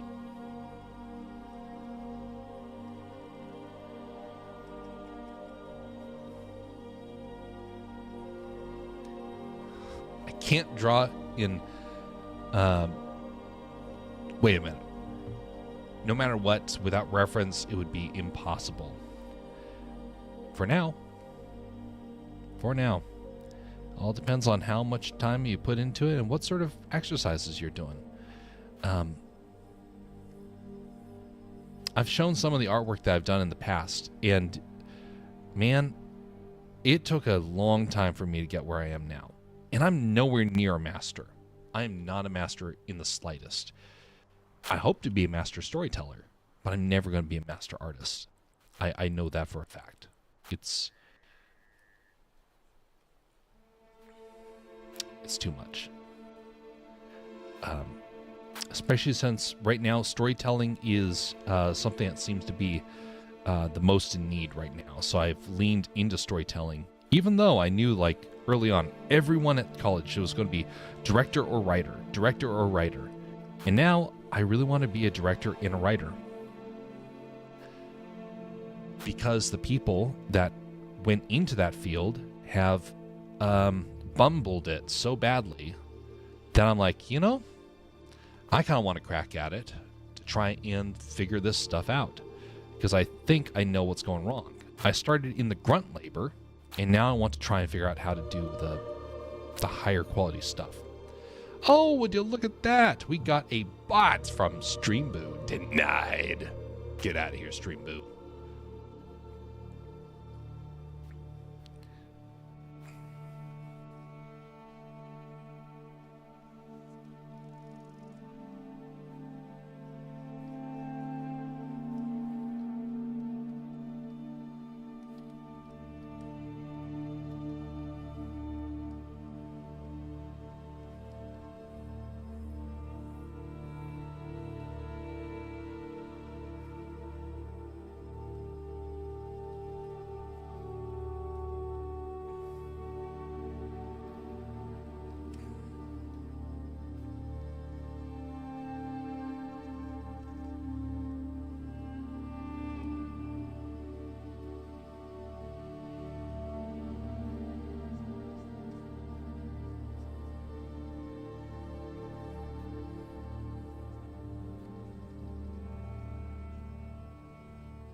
She changed the tag to art on Twitch. Oh, that's right. I always forget to do that. Problems of managing, too many platforms at once. I'm a pro streamer. No, I'm not. I'm about as pro of a streamer as I'm ever going to get. Sure. No, correction. Let me correct that. I could actually be a really professional streamer. I dabbled in it. I did some tests of it, and I looked at it, and I thought, this feels fake and disingenuous. And so I stopped trying, and I just leaned into trying to be as genuine as possible. And as such, my quality has gone down. In some ways, it's gone up, but a lot of my stuff has gone down. I need like an assistant. But maybe one day when the stream gets to like that 15,000 marker, that was teased about years ago. By the way, folks, for those that don't know, because it has been a long time since I made that reference, it used to be a running gag that we were going to have a fan meetup when we reached 15,000 followers. And why did I give that number? Well, because it seemed impossible to reach, and because I also knew that that was technically the threshold where you actually could make it a business and, be able to actually justify that sort of stuff. We never reached that point. And so thus it became just that running gag. Like, oh yeah, whenever we get to 15,000. Never. Unless you buy a bunch of bots. But yeah, if you do that, well, then it's not genuine. Man, I got a lot of people that came along offering bots. Whole lot of people. I've known a couple of streamers that were offered bots and they actually accepted them. And they're not doing so hot. They're realizing that something's lost when you do that. And when you are suddenly struggling with ways to make your streams genuine after you sold out, you start to realize you don't want to surrender that when you have it. So, it is kind of interesting to me. Man, that does not look correct. I think I'm trying to make the mouth too open. I can try and figure out mouths later on, but I just need to probably move forward with this. I'm trying a different mouth style, and I'm kind of regretting having gone down this path. There's like an abbreviated, simplified mouth that a lot of people do with anime. I was trying to do one with volume, and I'm realizing that probably isn't going to work. Let me actually go back and instead do this. Let me try this. Grab these, put this in here. Multiply. Let's go around and actually build this up as an actual shape. Because I've not done the mouth like this before. And this actually is probably a good exercise to do this with. So the mouth does protrude out, and based upon your race, it will either be more pronounced or less. And a lot of people typically are going to be kind of like in this mid-range. There's a couple people where it actually recedes into the face. Some people where it's super pronounced. And based upon the reference I'm going with, I'm going to have it a little bit more pronounced. Almost like he's exhausted, and it's kind of almost in a panting sort of look.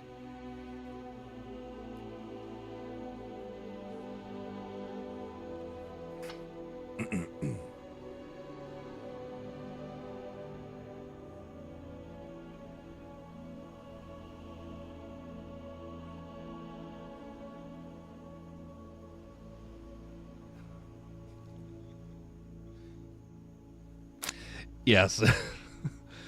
Yes, being genuine at the beginning when you weren't being a streamer at all, but the streamers. But streaming, I'd scare you with the text-to-speech. Yes, indeed. Always comical. And your rambling was fun. But that one game voice acting. One game voice acting. Ugh. Wait a minute, ugh? What do you mean, ugh? Is that a good ugh or a bad ugh?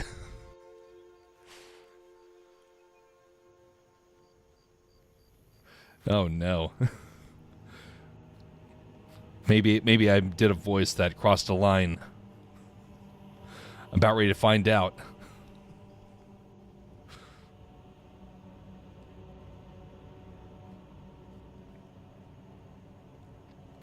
There was a lot of voice acting sort of opportunities that I kind of would do early on for those that didn't know. I leaned into it hard because I didn't know what else to do. I got into stream and was like, okay, well, everything else isn't really working. How about I'll just lean into this? Because I knew how to do it because I had been practicing with another YouTuber. And it was there's some interesting moments. We'll put it that way. There was one time where, some of the most memorable ones were the ones that were kind of off the cuff. But I did try a lot of it, and there's a lot of them that just didn't quite pick up. And so there's one that I did with Dadman, and it actually rolled off the tongue fairly easily. But there's sometimes where I am trying to make it happen, and it just won't catch. It's kind of like gears, and you start hearing a click, click, click, click, click, click, click, as it's trying to catch, and you just can't make it. And that was what a lot of my character voices used to be. We did do Among Us a couple of times, and I would always have a character voice, and sometimes to the grief of those that were playing and trying to actually be serious with it. And then here I am being a complete dork, throwing away the game just for a voice acting gag. Man, I miss that. That was a fun game.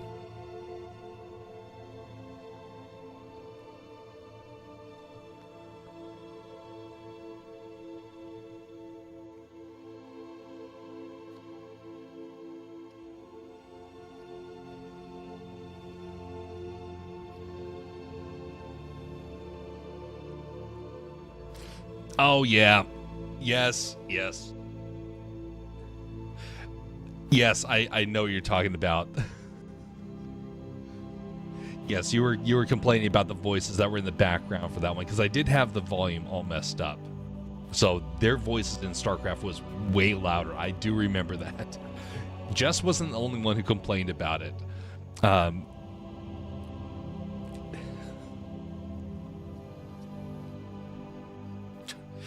You voice acted after I ratted you out to the others, yeah. I remember, actually, there was a couple of people that were streaming. They were like, what the heck? We didn't know you did that. I actually reached out to some other YouTubers trying to get join one of their streams with voice acting. And you know what? Never happened. Why? They don't know that I do voice acting. And so they have actors. And I've volunteered. And nothing. Absolutely silence. I'm like, interesting. I'm still looking for some opportunities to do some voice acting. It's just that I guess the only voice acting I'll do is for my shorts, which don't really happen. All right, this mouth is turning out much better. Not perfect, but better than the previous one.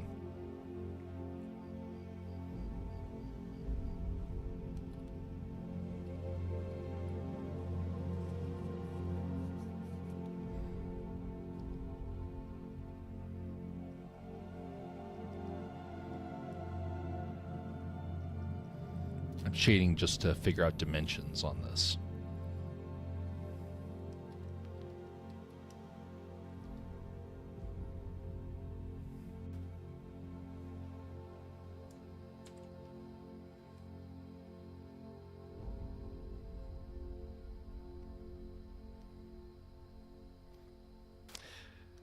Now, when so back when Jess ratted me out, some people embraced it, other people didn't. It was kind of interesting to see who did and who didn't. But I was there was a film that was being made, and I said, "Hey, you want me to do some voice acting for that?" Nope. None whatsoever. Which is probably for the best, because that would have made the drama a little bit more frustrating to deal with if that had indeed happened. So maybe, you know what, maybe I was spared.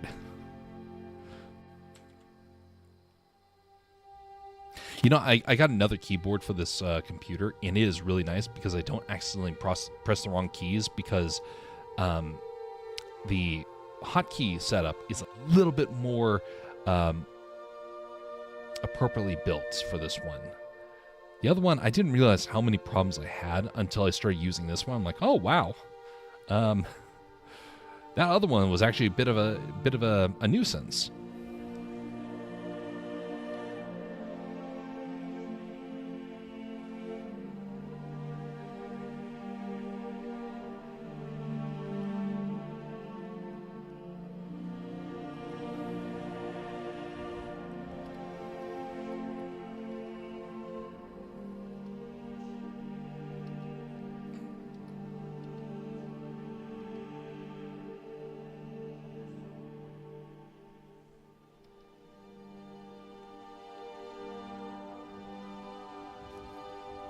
There we go.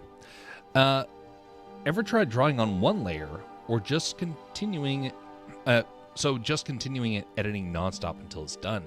I have done that. It is a good practice.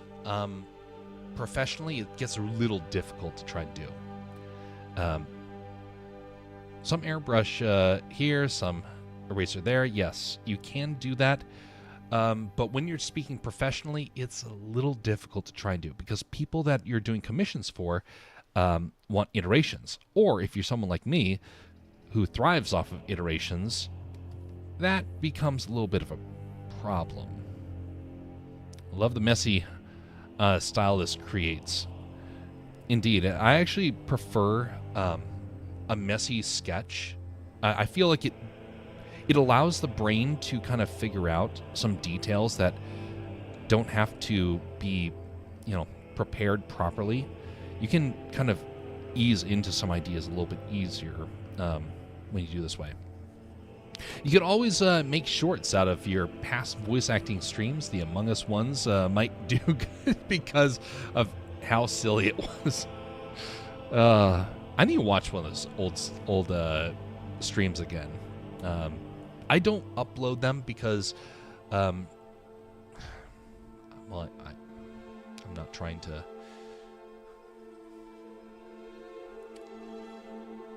I don't upload them, one, because it would take a whole lot of time to do, and I know it's like the number of people that would watch it would be too few to kind of justify that amount. So I'll just do new ones in that sense.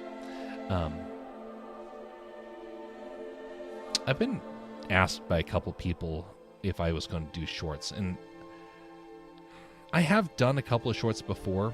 I did some of the Milo one, and those ones did pretty decently, honestly, in terms of shorts for a channel that never does shorts.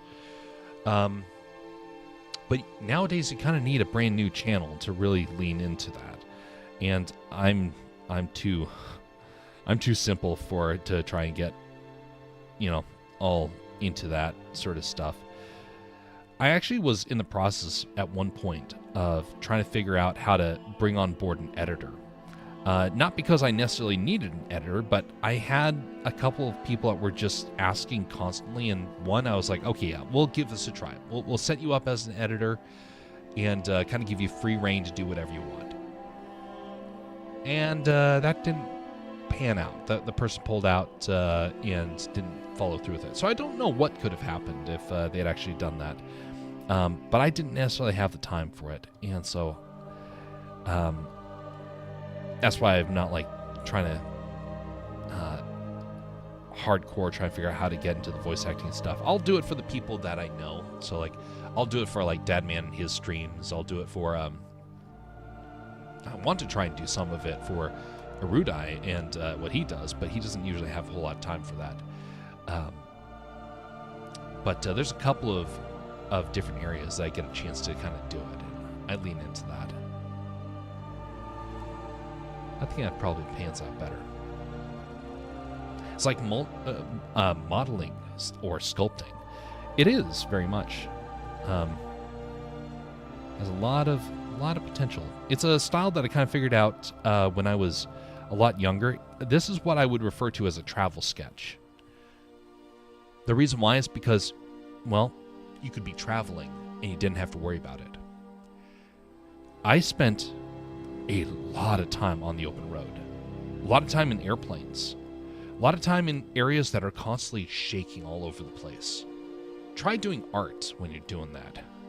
You're like, okay, we have hours, 8-10 hours between destinations. All right, well, I'm going to start trying to draw a line. Uh-oh, it's going all over the place. Uh-oh, there it goes again. Yeah. So I learned to work with it, and this is the only style I technically can claim is one that I do on the regular. I like to say that I can do other styles, but when it all comes down to it, this is probably one of my more tried and true styles when I'm trying to come up with concept art.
Oh, and also when you're drawing with when you're traveling, you're also stuck with a very bad eraser because usually you don't have the opportunity to bring along a really high quality eraser, so you're stuck with a very pitiful one. So you learn to do light drawings, and then you get stiffer with your sketches.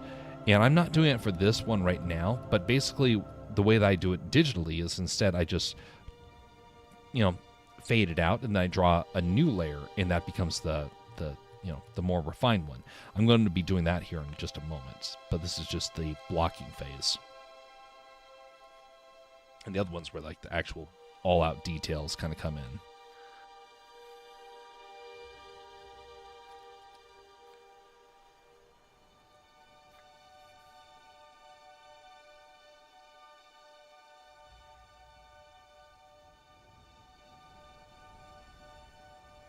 I miss Europe. Doing this drawing reminds me of the medieval fairs I would go to.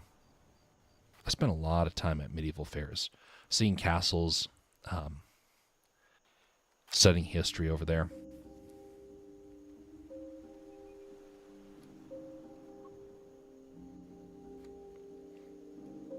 There's some fascinating things that I've been incorporating into the stories I've been writing. And some of them I really look forward to sharing with people one day. There's one that I will give a little tip-off of one of the story plot points, because I think this is a really cool thing to kind of remember, just for the historical reason, let alone the plot line reason. So over in Europe, there were a couple of libraries were basically the secret knowledge of a kingdom. There were a lot of areas where they had their own secret collections of information that they would be commissioning to be made.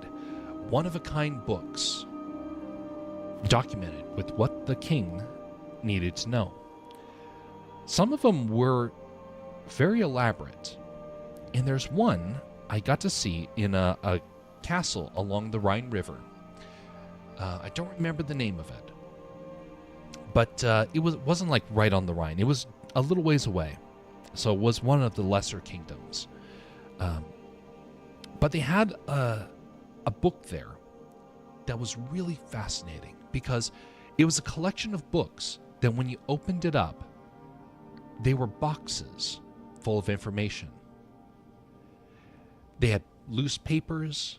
They had samples of different materials. You wanted to learn about a region of the Alps. You reach up, pull up the book about the Alps, you open it up, you see a map, you see some pages about it, and you see some of the moss that you'll find up there. You'll see some of the rocks and the minerals that you can find in the area. And then you close it up and you know exactly what is in that region. Those books, there are still hundreds and thousands of those books that have yet to be translated, because these things reach back a long time. And they're still finding books that are ancient at this point, and they were quite interesting in the collections, in the information they would convey. Some of them histories that we didn't quite understand existed. Some histories that we knew about, but not a lot of the details. And they have details that people have forgotten. The story that this artwork is for is actually based on one of those books that got translated and then apparently it's been forgotten about already. It wasn't a very notable book to many people. They're like, oh yeah, well, whatever.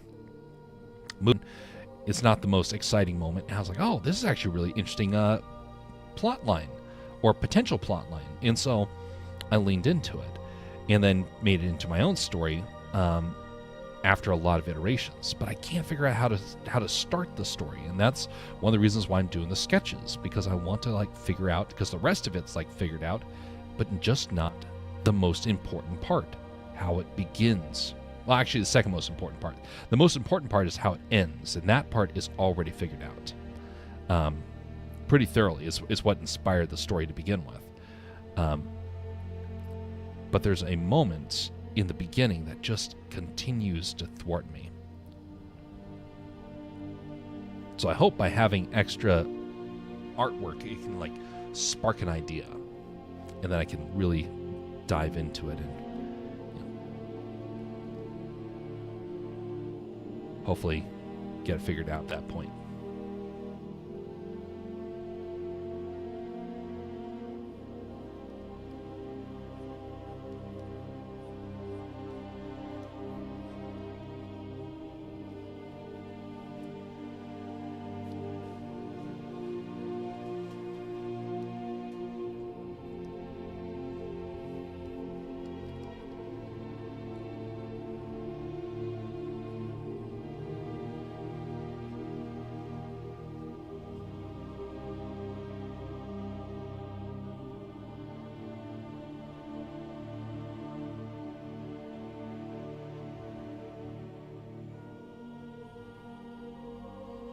One of the art techniques I've been learning over the last couple of years that I've really started to understand, not entirely, but I'm getting better at, is hair.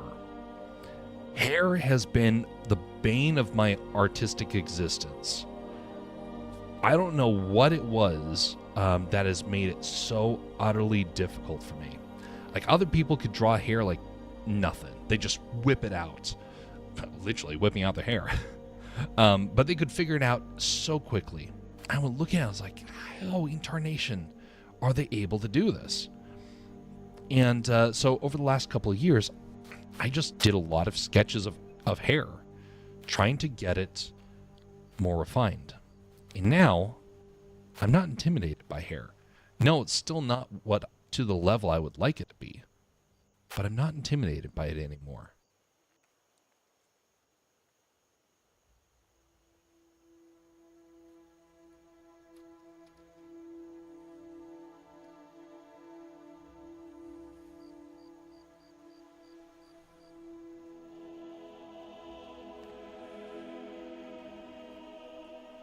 And there's still a lot of times where I'll do hair and it just doesn't work, and I don't know why.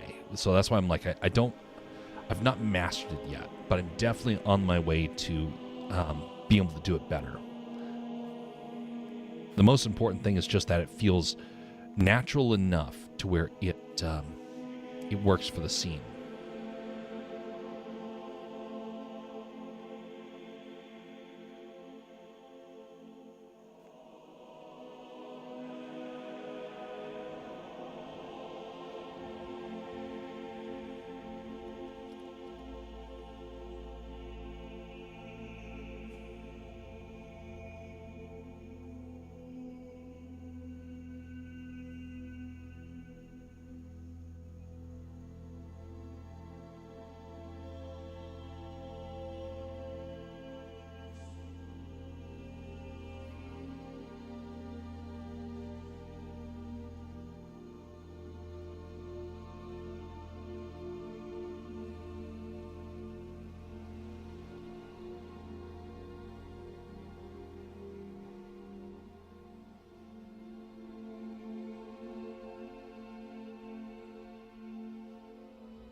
By the way, when I was hiking in Scotland years ago, I remember the British Isles were just so utterly wet. There was rain everywhere. And you'd blink and another storm would come upon you. And it's a common problem up there in England. It does toughen you up. And after the first couple of rainfalls, you're like, okay, here comes the rain again. And you just learn to live with it. But I'm going to tell you what, I'm not designed for that sort of rainfall. Although it does make for some pretty dramatic environments.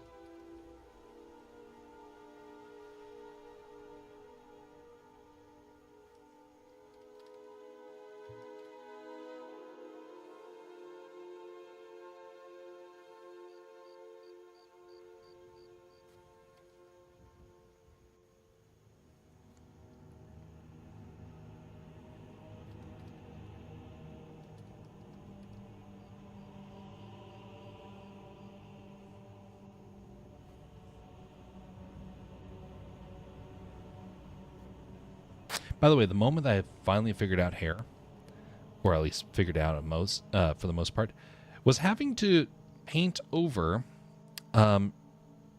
with thousands and thousands of brush strokes to clean up the hair on a grizzly bear.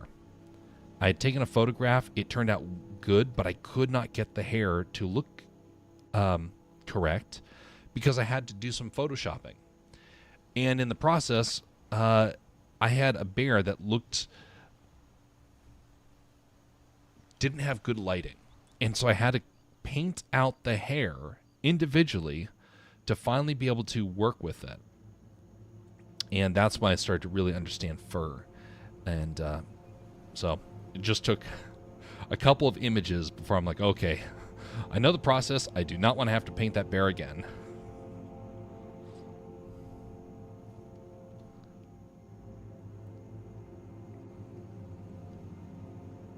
But one of the ways that you can paint hair is kind of like in waves. You notice I'll do like 2-3 strokes in one direction. I'll kind of flip the direction. That's one of the techniques I learned for the fur, because fur is wavy. And then you want to have like a couple of different loose strands put out there as well. So you see it's a material. In particular along shadowy areas.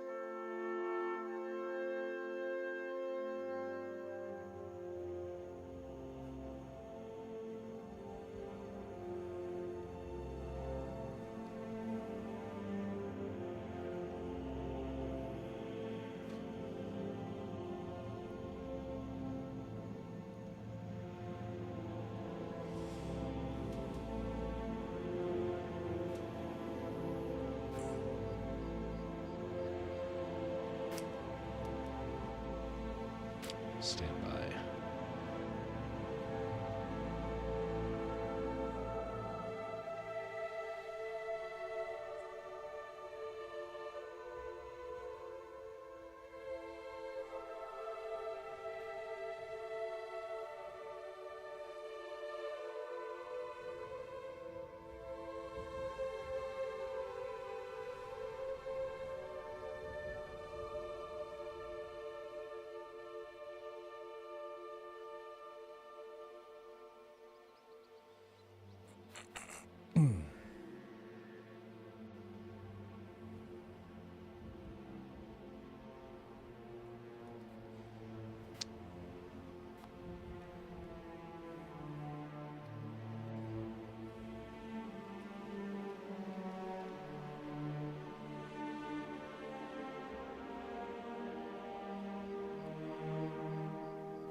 By the way, someone that I follow on social media got their account hacked today.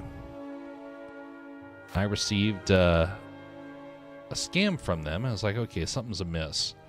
And man, scammers are such idiots. They are truly, truly idiots. But yet, they're also smart enough to know how to hack stuff. So it's quite the conundrum. They're stupid because they lack critical thinking, but they're smart enough to figure that stuff out. Weird. But anyway, so somebody got hacked. And I mentioned something a while back that we are going to be seeing within the next 5-10 years, region blocking. That means that people outside the country will probably not see these streams in the future. I do believe that. That's a very real possibility. There are a couple countries that already region block. China region blocks the West, but we don't region block them.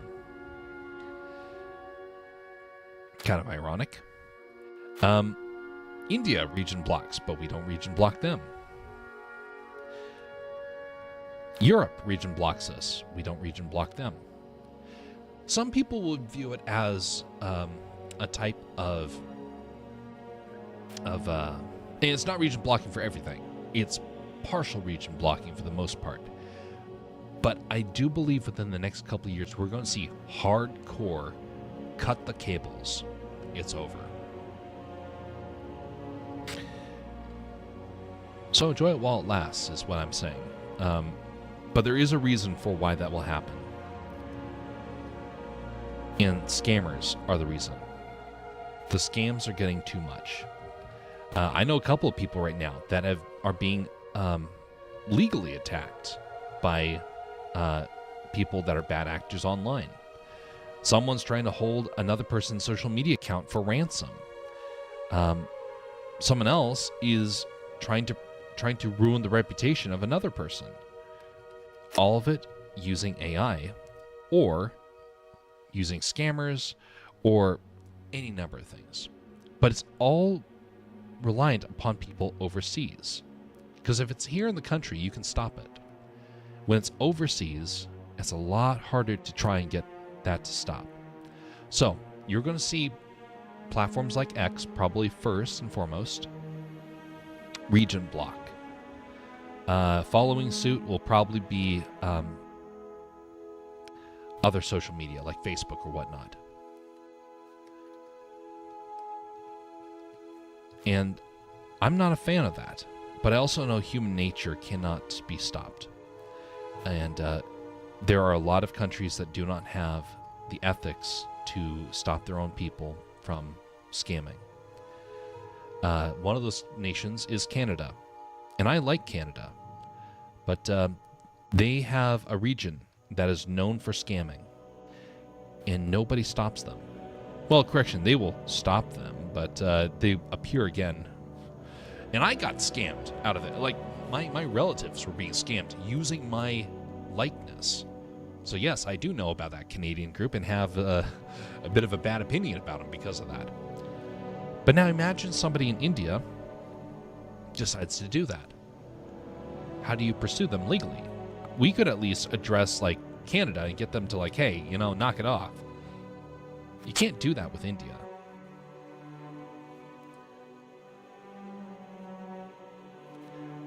So we're in a tough bind culturally, and that's why I think that we are within only a few years of this happening. I kind of thought it would have happened before now, but I think that we're getting near to that point. I think that politicians are starting to realize they can't let this go any further. So many billions and billions of dollars is lost to scammers. Some people's entire lives destroyed in a moment because of scammers. It's one of the reasons why I'm kind of glad I never grew to a bigger size as a streamer, because otherwise I would have been a target. Because I know people who have been targets, and they have to change their password like every 3 or 4 days just so they can't, just have another level of protection. Imagine that. Every account that you have has to have a different password. Imagine how easy it is to get locked out.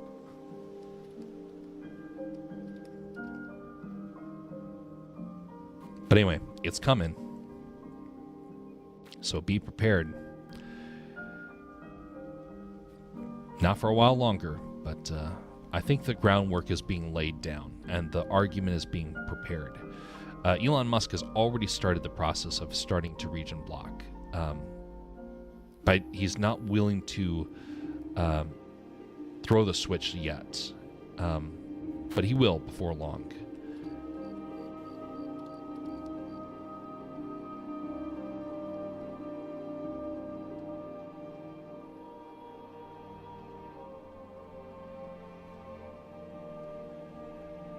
Because personally, if I had a choice, I'd want to know only a couple countries.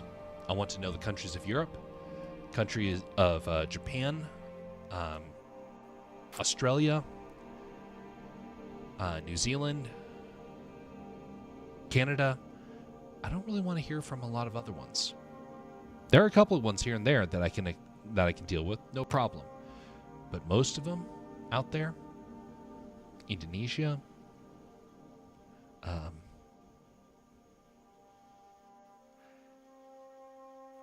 even Korea.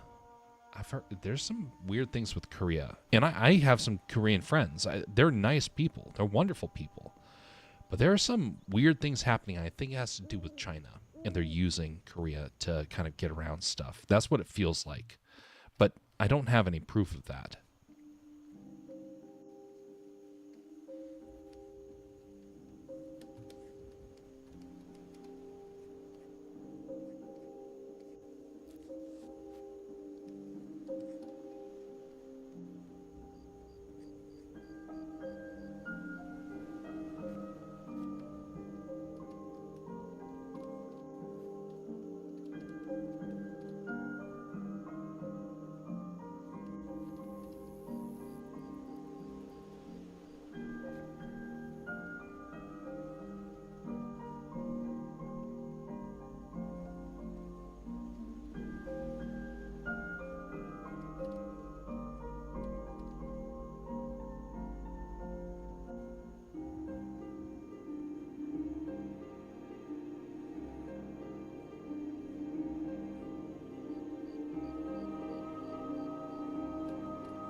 There's a scammer that reached out to me. If you've been around for a while, you probably remember this story. But I'm just rambling at this point, as you know I do. So the scammer reached out to me. He was like, "Oh, look, I got this great deal for you. It's amazing." And I was like, "No." I was like, "Oh, but..." And then it be transformed into from, "Oh, I can't sell you this item," to suddenly like, "Oh, well, how about you sound like a nice person. How about we exchange numbers and I can try and message you and, you know, see if we'd be a romantic couple." And I'm like, "No." And they said, "Well, let me at least..." Let's see, how did that one go?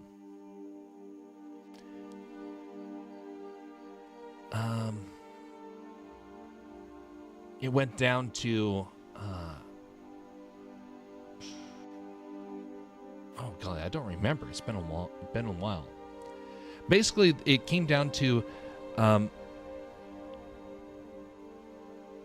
person realized I wasn't responding, and so they gave like one last attempt, and I said, "You know, you're a pretty bad scammer. It was obvious from the very start that you're a scammer. I've been humoring you because I kind of wanted to see what sort of tactics you would use, so I would know kind of what to look out for." And then the person said, "Oh, well, can't win them all."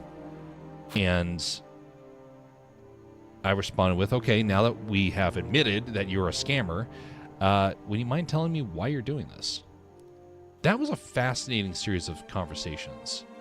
I don't know how much of it was true, but the longer that we talked, the more I started getting convinced that he was telling me the truth at that point. And you know, I can have pity for some of those people. They're in a tough bind, but But there's one thing that they really don't understand. They don't understand how compromising their morals is ruining their future. They're like, well, I don't have any other option. And I'm like, no, you do have an option. And he had no idea what he was doing was going to rob him of opportunity. And that's how it kind of ended. A realization that this guy truly didn't understand some common sense. And I pitied him because he didn't understand how he was sabotaging himself. That part was sad.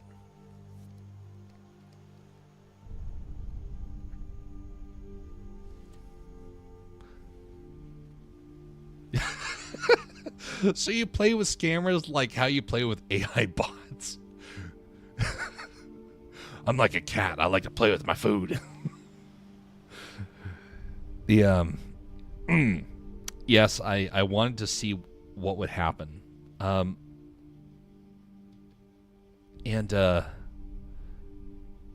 Actually, earlier today, I played with a scammer. Just wasn't quite the scammer that people probably were expecting. I went through it was a very short amount of messages that took place. But it was the person who got their account hacked earlier today. Mrs. Sasquatch. What was the official account name that is now probably Mrs. Sassy Sasquatch. Of which she's a part of the a lot of folks around Daramuth's community. And I received a message from her earlier today saying, hey, please, I need a quick favor. By the way, Sassy has never reached out to me outside of like a message about faith that is posted on something I've done or me responding to something she's done. Because they have some very good Christian values that I've been happy to kind of see in here. So she says, hey, I need a quick favor. Already something weird. Why is this person reaching out to me who has never reached out beforehand? I'm in the running to co-host a major podcast event with Spotify and Google. Yes, this person streams. I've never heard about a podcast. And what's more, a major one. It'd mean a lot if you could drop a vote for me with X/Twitter. Birthday cake 100%. I appreciate you. What idiot would respond with birthday cake 100%? After that. And then they give a link, which obviously is not a normal link. It's obviously a fake one. And I say, I'm suspecting you might have been hacked. That's a very odd link. Oh, I'm not hacked. Oh, and so I'm thinking, okay, this person's obviously a scammer. Because no one says not hacked. They would go into more detail. That's like a telltale sign. I respond with, oh, didn't know you had a podcast. Could you share the link to the show? This is the voting link. I know, but I wanted to listen to the show. It sounds fun. No response.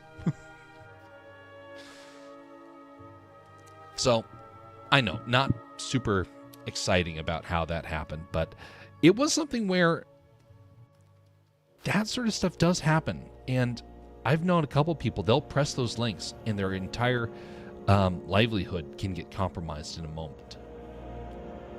Their family networks can be compromised.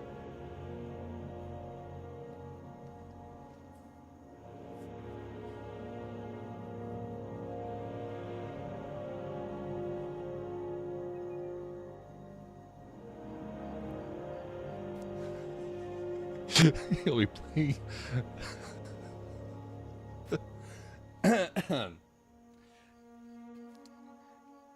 Before you know it, you'll be playing with a scammer AI bot. Yes, very possible. The new generation talk weird with emoji. That is true, but I've never seen someone do birthday cake 100% as a response for somebody who is obviously not in the generation for that.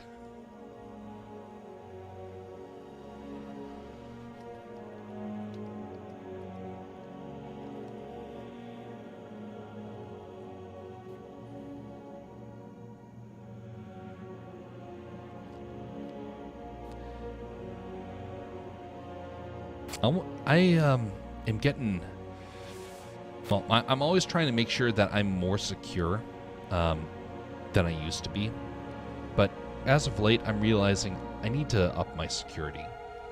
That's one of the reasons why I've been learning encryption sort of stuff, because and security, because I realized I don't really have a good enough background in that. I mean, I do have a basic amount, but I don't have like a good hardcore set of strategies. And so I've been taking time to get to that point.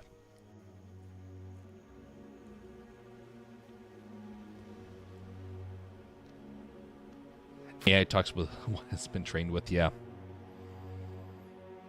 Indeed.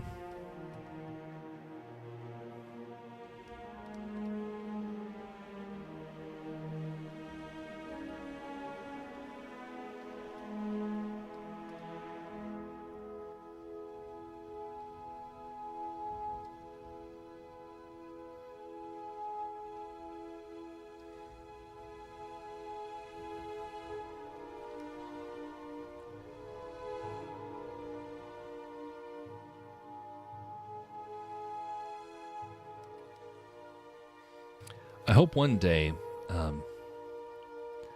we can have another level of security that takes place. No, not the mass surveillance tools that they want to implement.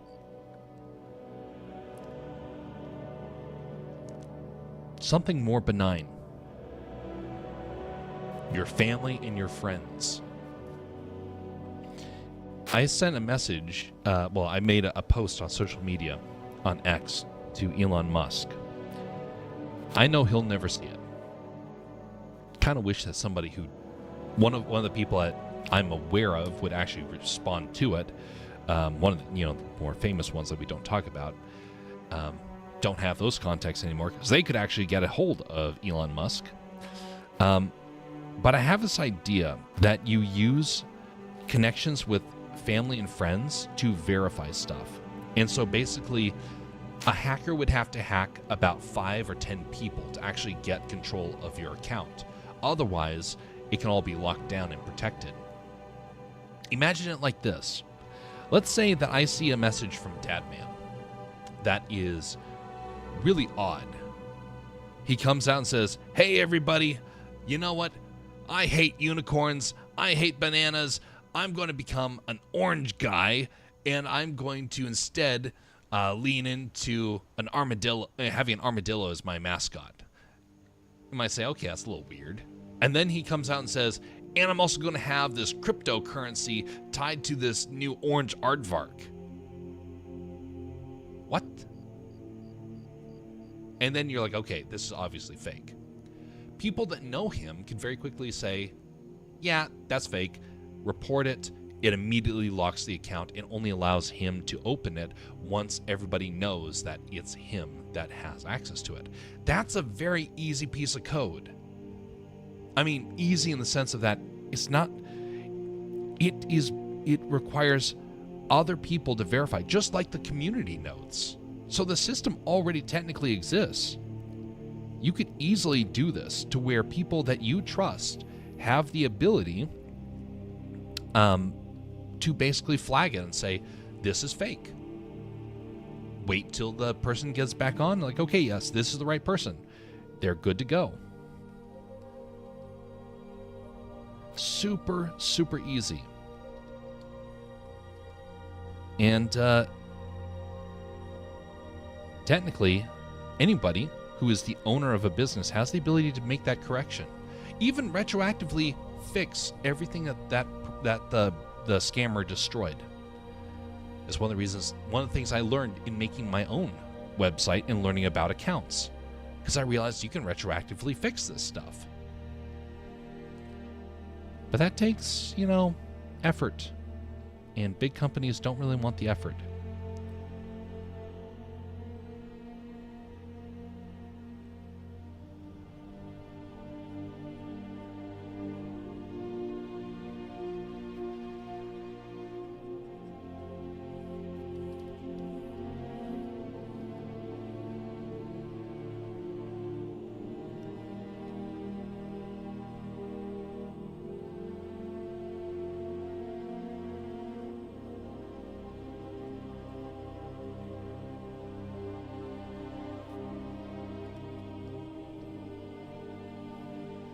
I can have all these ideas about how I would fix things.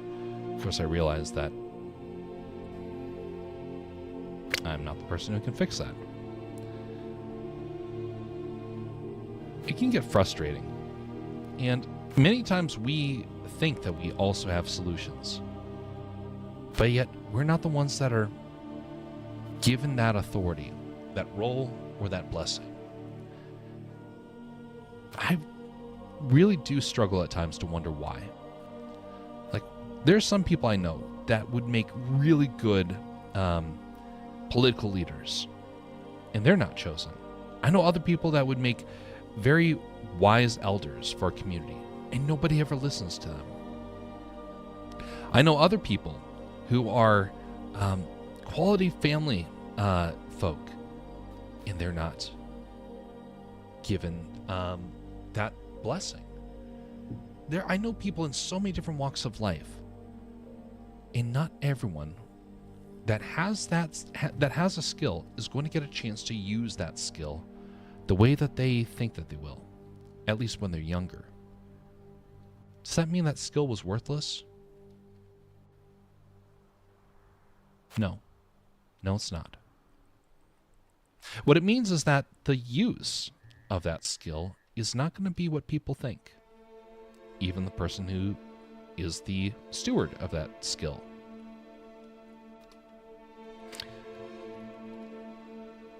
The reason why it can get frustrating, especially though, is because sometimes you'll see a cultural thing that you just like, I wish this would change. And the only people who have the power to do that refuse to do it. And then you're left thinking, why?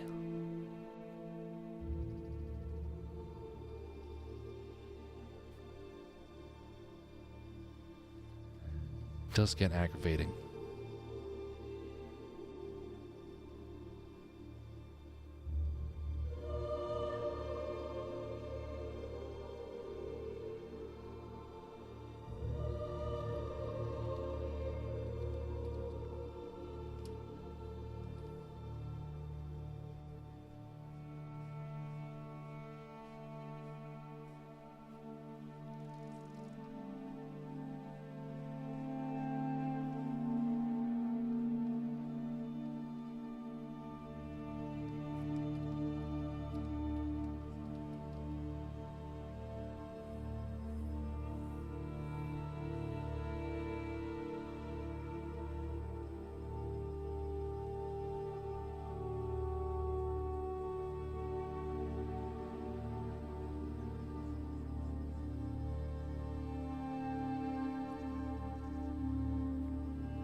it still a sketch?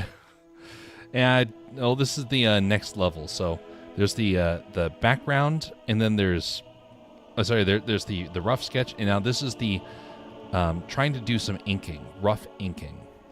So it's moved on from the rough sketch into a rough kind of like a rough comic in that sense. Going to be a finished product? Well, this is concept art that I can use. This is not going to be a finished product per se.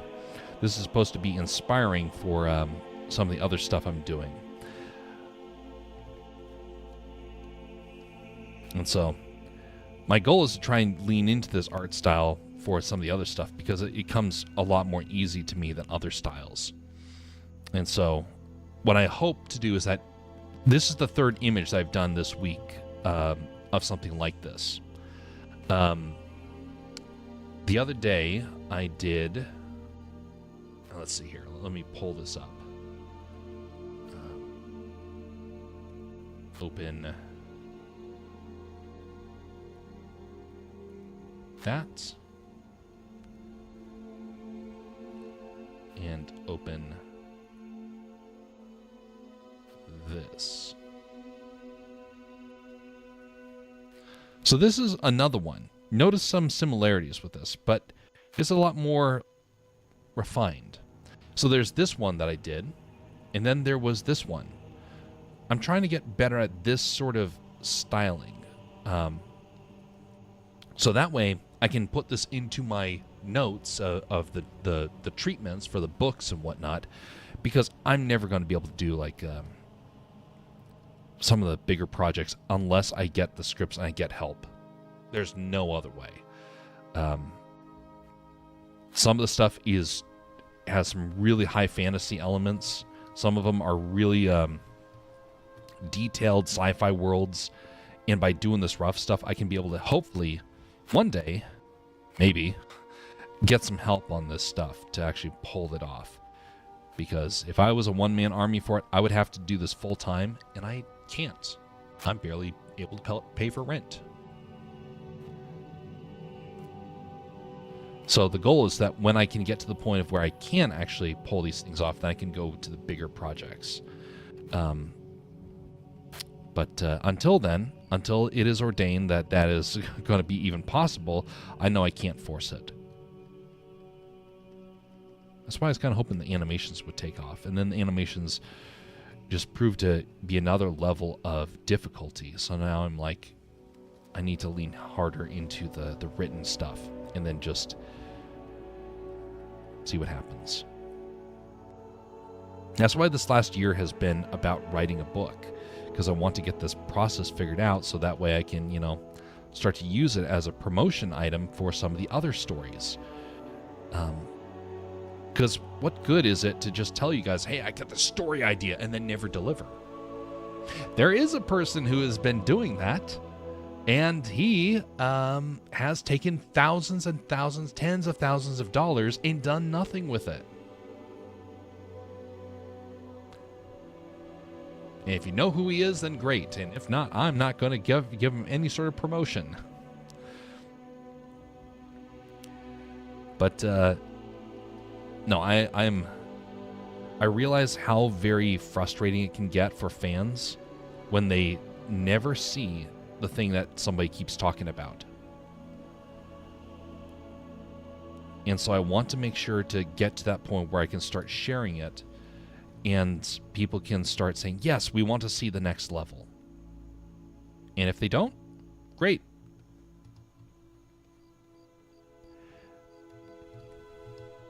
I mean, maybe not great, but like, okay, understandable.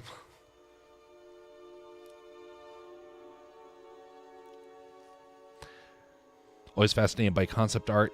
I wouldn't be able to stop myself from giving it colors and stuff. Once I sketch it, I have to finish. In my mind, I actually do pretty decent with black and white. I didn't have access to colors until way later in my artistic journey. to the point of where it's kind of weird for me to even think about adding colors if it doesn't necessarily need it. I can add colors, and believe me, I would love to do final stuff, but I believe my role currently, from what I understand in this whole artistic world, is to be the idea man. I was not convinced that was going to be the case, and over the last couple of years, I'm kind of getting to that point where I think that maybe that is indeed what I'm supposed to be doing. So I got the ideas, I got the stories, I just need to figure out the art side.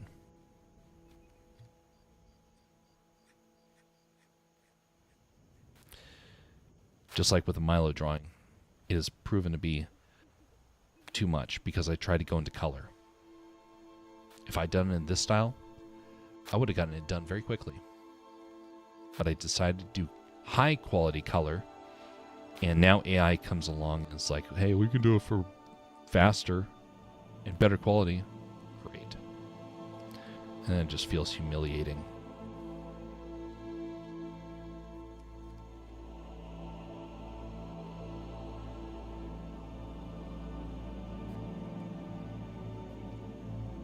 Tell you what, it has been a very humbling year, realizing just how little of your stuff actually matters. Like in terms of like the business of art, a lot of people just can't be bothered with this stuff anymore, and they don't want to be.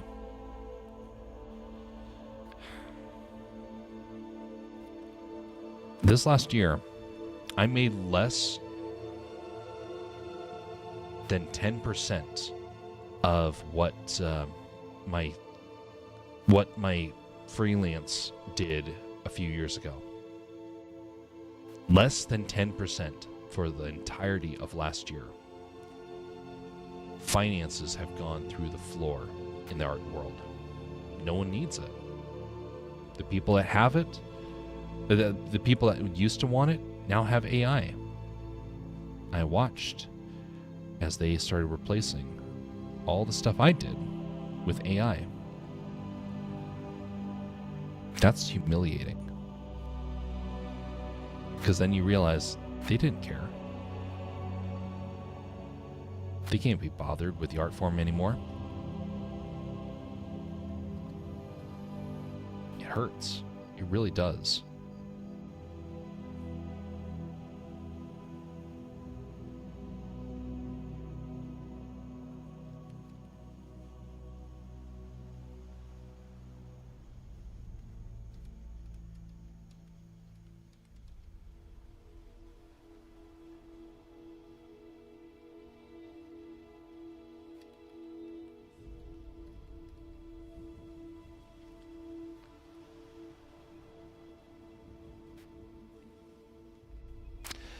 I would love to do 3D black and white, but in 2D I love colors, because in 3D black and white is unique, while in 2D not really, at least to me.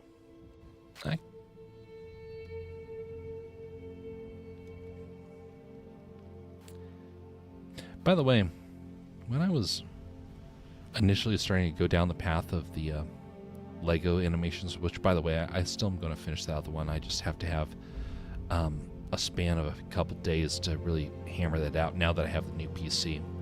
So during the summer, that's one of the tasks to do. But the other Lego projects are probably going to be shelved. I'm going to finish the next one, maybe one more. But the other projects are going to be shelved. Because now AI has made so many Lego projects, it kind of feels pointless. People are just going to assume that you use some sort of AI to do it anyway. So, in that sense, I'm going to lean into something that AI cannot do. And over the last couple of weeks, I've learned what AI cannot do. I've been doing a lot of study of AI, practicing with it against my will initially, and now I'm like, okay, I'm going to figure out how to break this thing. and I know what it fails at. Values in a story. AI does not understand the concept of good versus evil. I don't get it. Like, it seems so obvious. But AI doesn't understand it because it's a machine. It's looking for what's entertaining based upon past projects. It doesn't truly understand good versus evil. And if you write a compelling story, one with good, compelling word choices, that's something an AI cannot do. And I have tried to get it to actually say a compelling narrative that I'm like, yes, that is indeed high quality. But it can't. It doesn't understand it. And the people that use AI are not adding in good stuff for it to be able to feed off of. And so it struggles.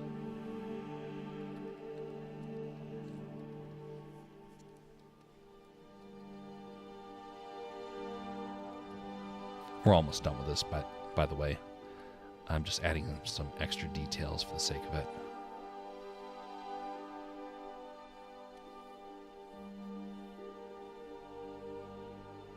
People will appreciate man-made stuff, just companies don't. A lot of people do, and I'm grateful for that. There's a lot of people, though, that don't, and some of them are kind of surprising. But if you want to make a truly compelling story, you need the funds to actually be able to pull it off. And I don't know if that's going to be possible. That's why I'm leaning into books, because I'm like, that's the one thing I know I can do and not have to rely upon a multi-million-dollar production kind of to pull it off. Although I would love to do a multi-million-dollar animation project, but that's never going to happen at this point. The world's changed too much. Businesses have changed too much. Even ones that people are like, oh, this is a great company. No, not anymore. A lot of them are starting to show their true colors, especially over the last over the last year. And some of them are doing some pretty shady stuff that I'm not going to accuse them yet, because I'm going to let them experience that stuff for themselves and then say, see, folks, this is why you got to be careful about that. Because they might course correct. But I got some bad feelings about some of these companies right now that are on top, thinking they're probably going to discover that they're making compromises. They're going to come back and bite them.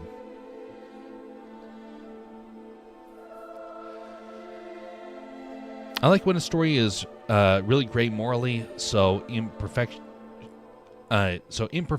world and people with no clear good and evil thing. I like portraying struggle, not the value coming out of it, if that makes sense. Okay, yeah, it took me a moment to realize what you're referring to. Let me put it like this. I know that there's a lot of people that would probably that would concur with you. I don't necessarily, because the older I get, the more I'm starting to realize the importance of a good, strong moral clarity. It can seem like the world's gray. It can seem like there is no clear definition of good and evil until you encounter good and evil. And then the evil is so striking, it spooks you. And then you're like, oh my, I now understand. That happened to me a couple years ago. I came face to face with an evil man. And I suddenly saw the contrast. Most of us are in different versions of being in the gray, you could say. I think that based upon faith, people that are moving towards being more righteous will start to understand the importance of light versus dark, good versus evil. But people are moving towards the darkness, start to embrace the darkness. And those are the people that you start to get wary about because they go so far over the edge. And so I definitely can say that there are, like I said, a lot of people that would concur with you. I think that there's a point in life, though, where that starts to flip. For me, that point has already happened. I don't know if it'll necessarily happen for you, but I definitely can say that I've known a lot of people in that position, and things that they used to never take a stance on, suddenly they do. So we'll have to see. We all struggle in our own way, but most of us find no real meaning in it. So leaning in more into portraying struggle seems a bit more relevant to people than fake hope and moralization stuff. Plus, people hate to be called out, but like being appreciated for hard work. I can understand where you're coming from. Now, I know somebody who that actually was his worldview. I won't go into all the ins and outs of what happened because it's actually a little bit of a tough story and a little longer than what we have for right now. But I do want to mention about this. Every one of us is going to be called out at one point or another. The question is, when? What will be the circumstances? We won't necessarily be called out for everything, or at least that's what we think. And then something snaps, and then we realize everything was put out there. The Bible warns us about that will happen. And I believe it because I've kind of seen that unfold.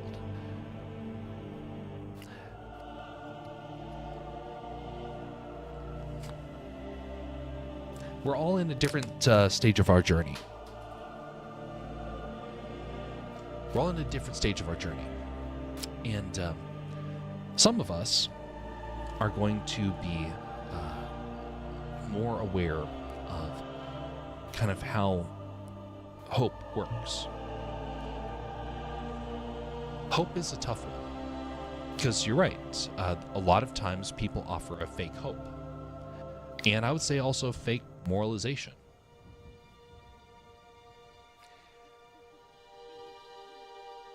The people that are the most genuine, the people who truly care and who want to convey truth, are the ones that have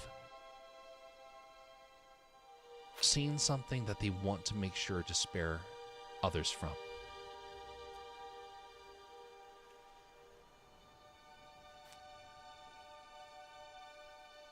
Let's say, for example, you're along the coast. You see the water in front of you, and you're like, oh, I'm going to go swimming. Two people, they see the water in front of them. One person starts to walk in, and then they see a wave come up, and they see a silhouette. And they pull back and they say, there's a shark in that water. And the other person says, I don't see a shark. Well, they didn't see the one wave that came up. They look around and they see another person. They get into the water. They swim. No problem. No shark. So they look at the first person. It's like, you said you saw a shark. Obviously, that person's in the water. You must not see, you must be seeing a danger that's in your mind. And then they go out into the water. And they just fine. And then one person out there is attacked. And then everyone comes screaming and running back from the coast. The shark was always there. Maybe it hadn't struck yet. But when we look at morals, many times morals help us to understand the world around us. To be able to look at something and say, there's a danger here. Let's understand that so that we don't end up getting trapped. Not everything is clear, black and white, you could say, but there are some things that very much are. And that's the part where, based upon your background, that can change what your views are on it. I don't necessarily believe that I have to necessarily convince people of what those are. I think that life ends up teaching us enough to where all of us will eventually come to that conclusion one way or another. All I can do is say, I've stepped into the water and I felt a bite. And I know there's some danger there. I'm not going to grab people and say, you can't go into the water. No one's going to understand. They'll look at me and say, you're just exaggerating. Oh, it affected you, but it won't affect me.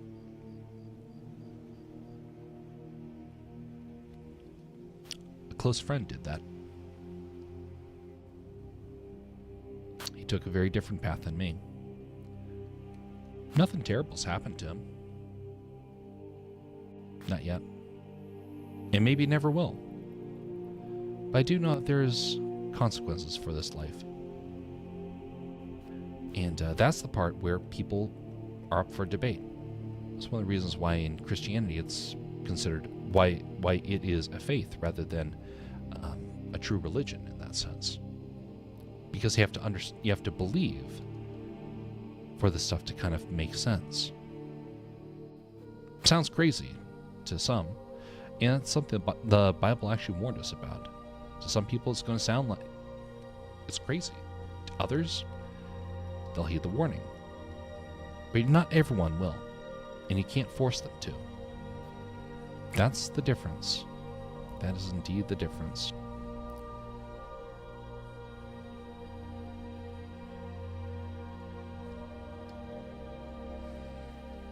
So my friend, the one that at the very start of the story, not the one I just referred to, he had a moral conundrum that took place. And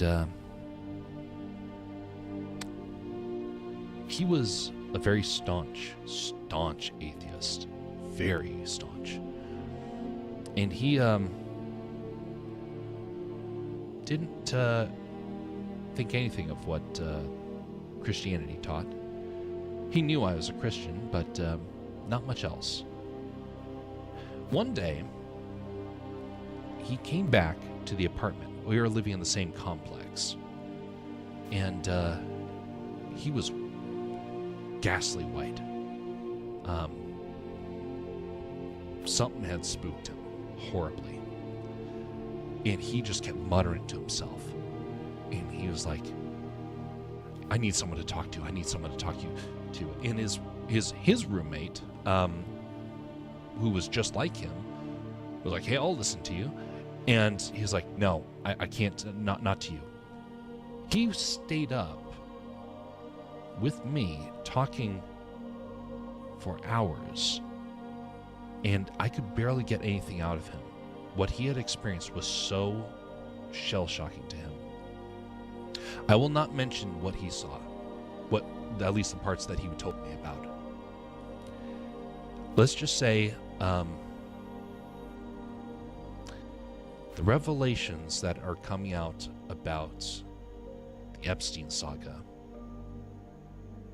sure share some similarities with what he experienced. He experienced true evil, him and his friend. His friend had cut off all ties with him because of what had happened. And he was in a full-blown panic because both of them had been in a very bad spot. And he didn't have any understanding as to why it had happened. He got to see evil face to face. I hope and pray most of us never have to see that. I was spared. I had the opportunity to go, and I providentially was like, I don't feel like I should be going to this. I couldn't explain why. But he had gone. he never truly recovered from that. He, last I saw of him, he was still wrestling with whatever it was that had happened. Because he told me a little bit, but not all. I don't doubt that there's a lot of gray areas for people. But there is definitely evil in this world. And there's definitely good. And when you've seen it, you know it.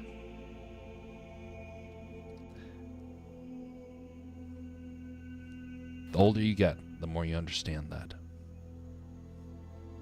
My grandfather experienced that. He was a morally good man. Well, for the most part. He was a kind fellow. He cared for his community. He was engaging. Everyone loved him. But there's one thing he could never do. He could never believe what Scripture said. And he struggled with good and evil. It's like, it didn't make sense to him. Who would have guessed that at the age of, 80? That he finally understood. And it's like, it suddenly dawned on him. And I look forward to getting a chance to see him again. Again, not everyone's going to believe. Not everyone can believe. But those that are willing to believe will start to see a lot of clarity in this stuff start to come about. And life will be the thing to teach that whole thing. All I can do is convey stories. I'm just the storyteller on the internet that people see here. That's why when I tell stories, I want the stories that I tell to convey the values that I've been raised with, as well as the ones that I have seen play out in my life, as well as the lives of others.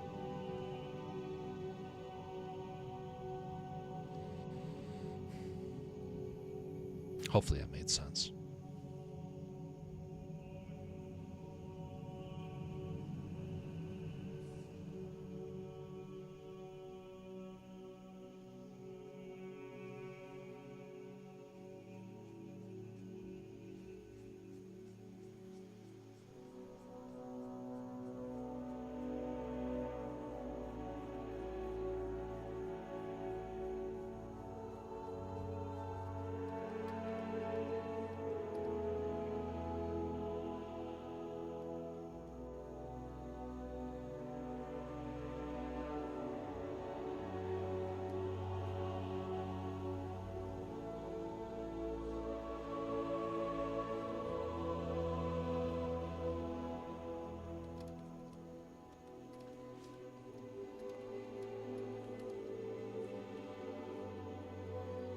All right, almost done here.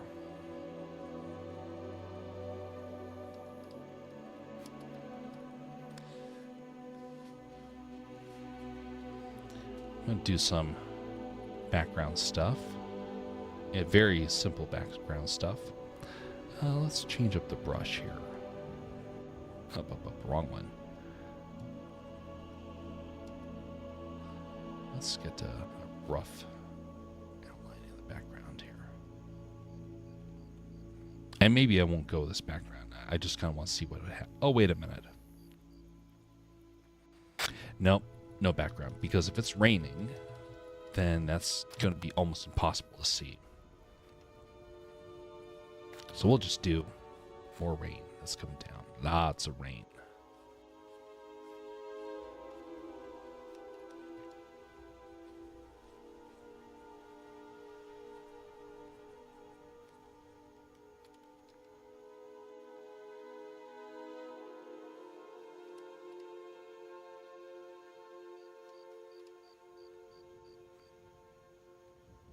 By the way, one last time, folks, if you found anything of merit around here, consider giving a thumbs up.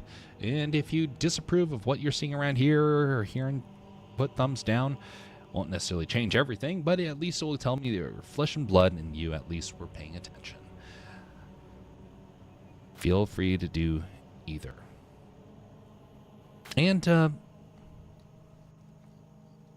if you got ideas for things you'd like to see, or things you'd like to hear addressed or whatnot, feel free to leave that in the comments, and I will do my best to address that stuff in the future.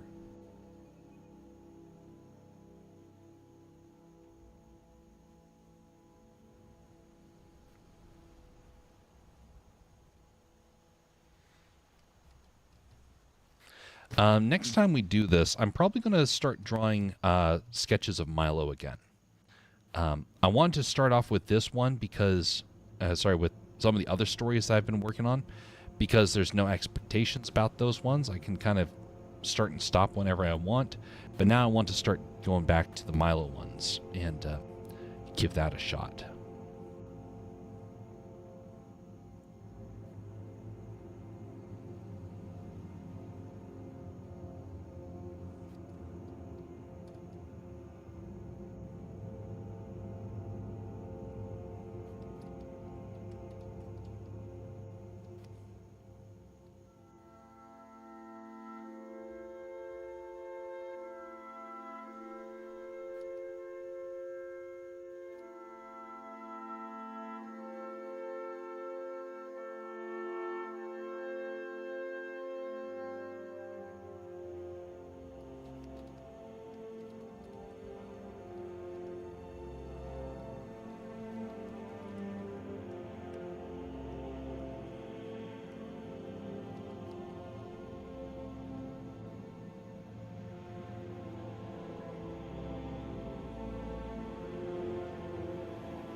And hopefully one day you'll get to know what this scene is conveying.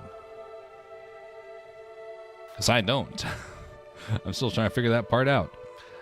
Which is why this is concept art, is to toy around with an idea and explore it. That's why I'm kind of been spending some time doing details when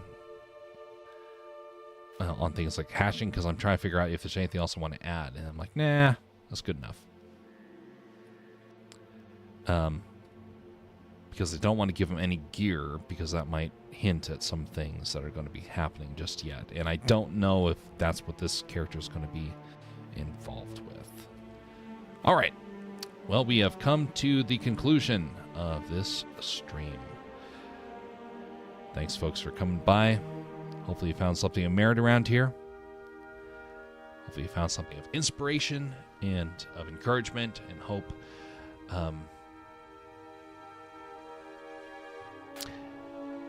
Wow, we actually have the ability to do a raid over on Twitch. We haven't had the ability to do a raid in a while. So let's see who is available to go over and visit.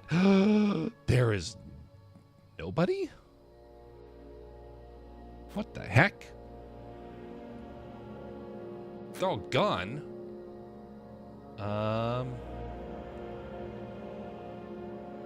Wow, there's nobody online.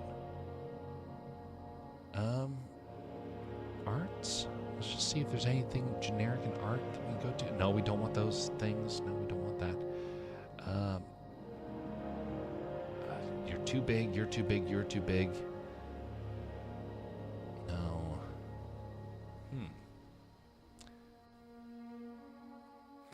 You're not doing art.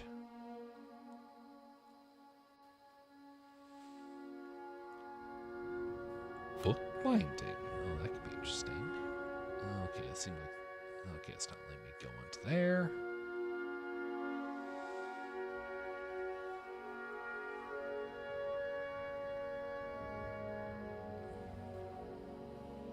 Alright, we're giving us 30 more seconds to try and find something.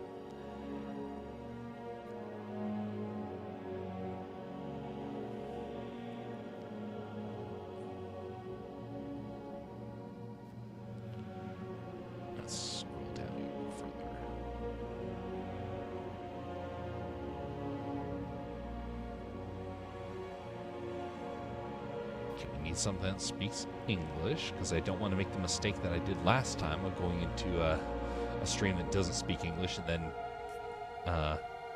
feeling inept at my communications.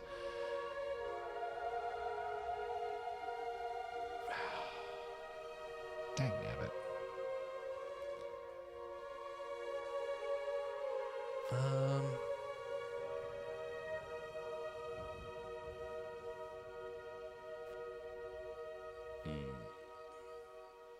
Oh, we're at the 30-second marker and we already passed it.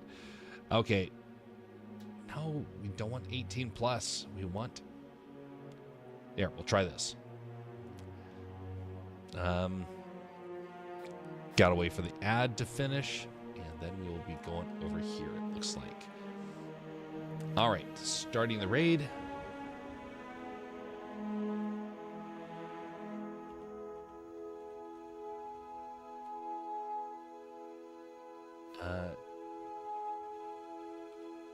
Okay, let's see here. Hey, greetings there, Ben. This is amazing. Good job, much appreciated. We are at the tail end of this one. We're going to be coming back with a different piece of concept art next time. And so next time we're going to be going with something from another story I've been working on. In the meantime, we are getting ready to head on over to another channel to raid as we come to a close. All right, folks. Have a very pleasant evening or morning wherever you are. Just a reminder, no matter what happens in life, be civil to one another and share that civility with those around you. All right, we're going to be starting the raid, heading on over to Timmy something or other. Starting the raid. No idea who this person is. Let's go over and find out. Starting the raid in 5, 4, 3, 2, and 1. See you all next time.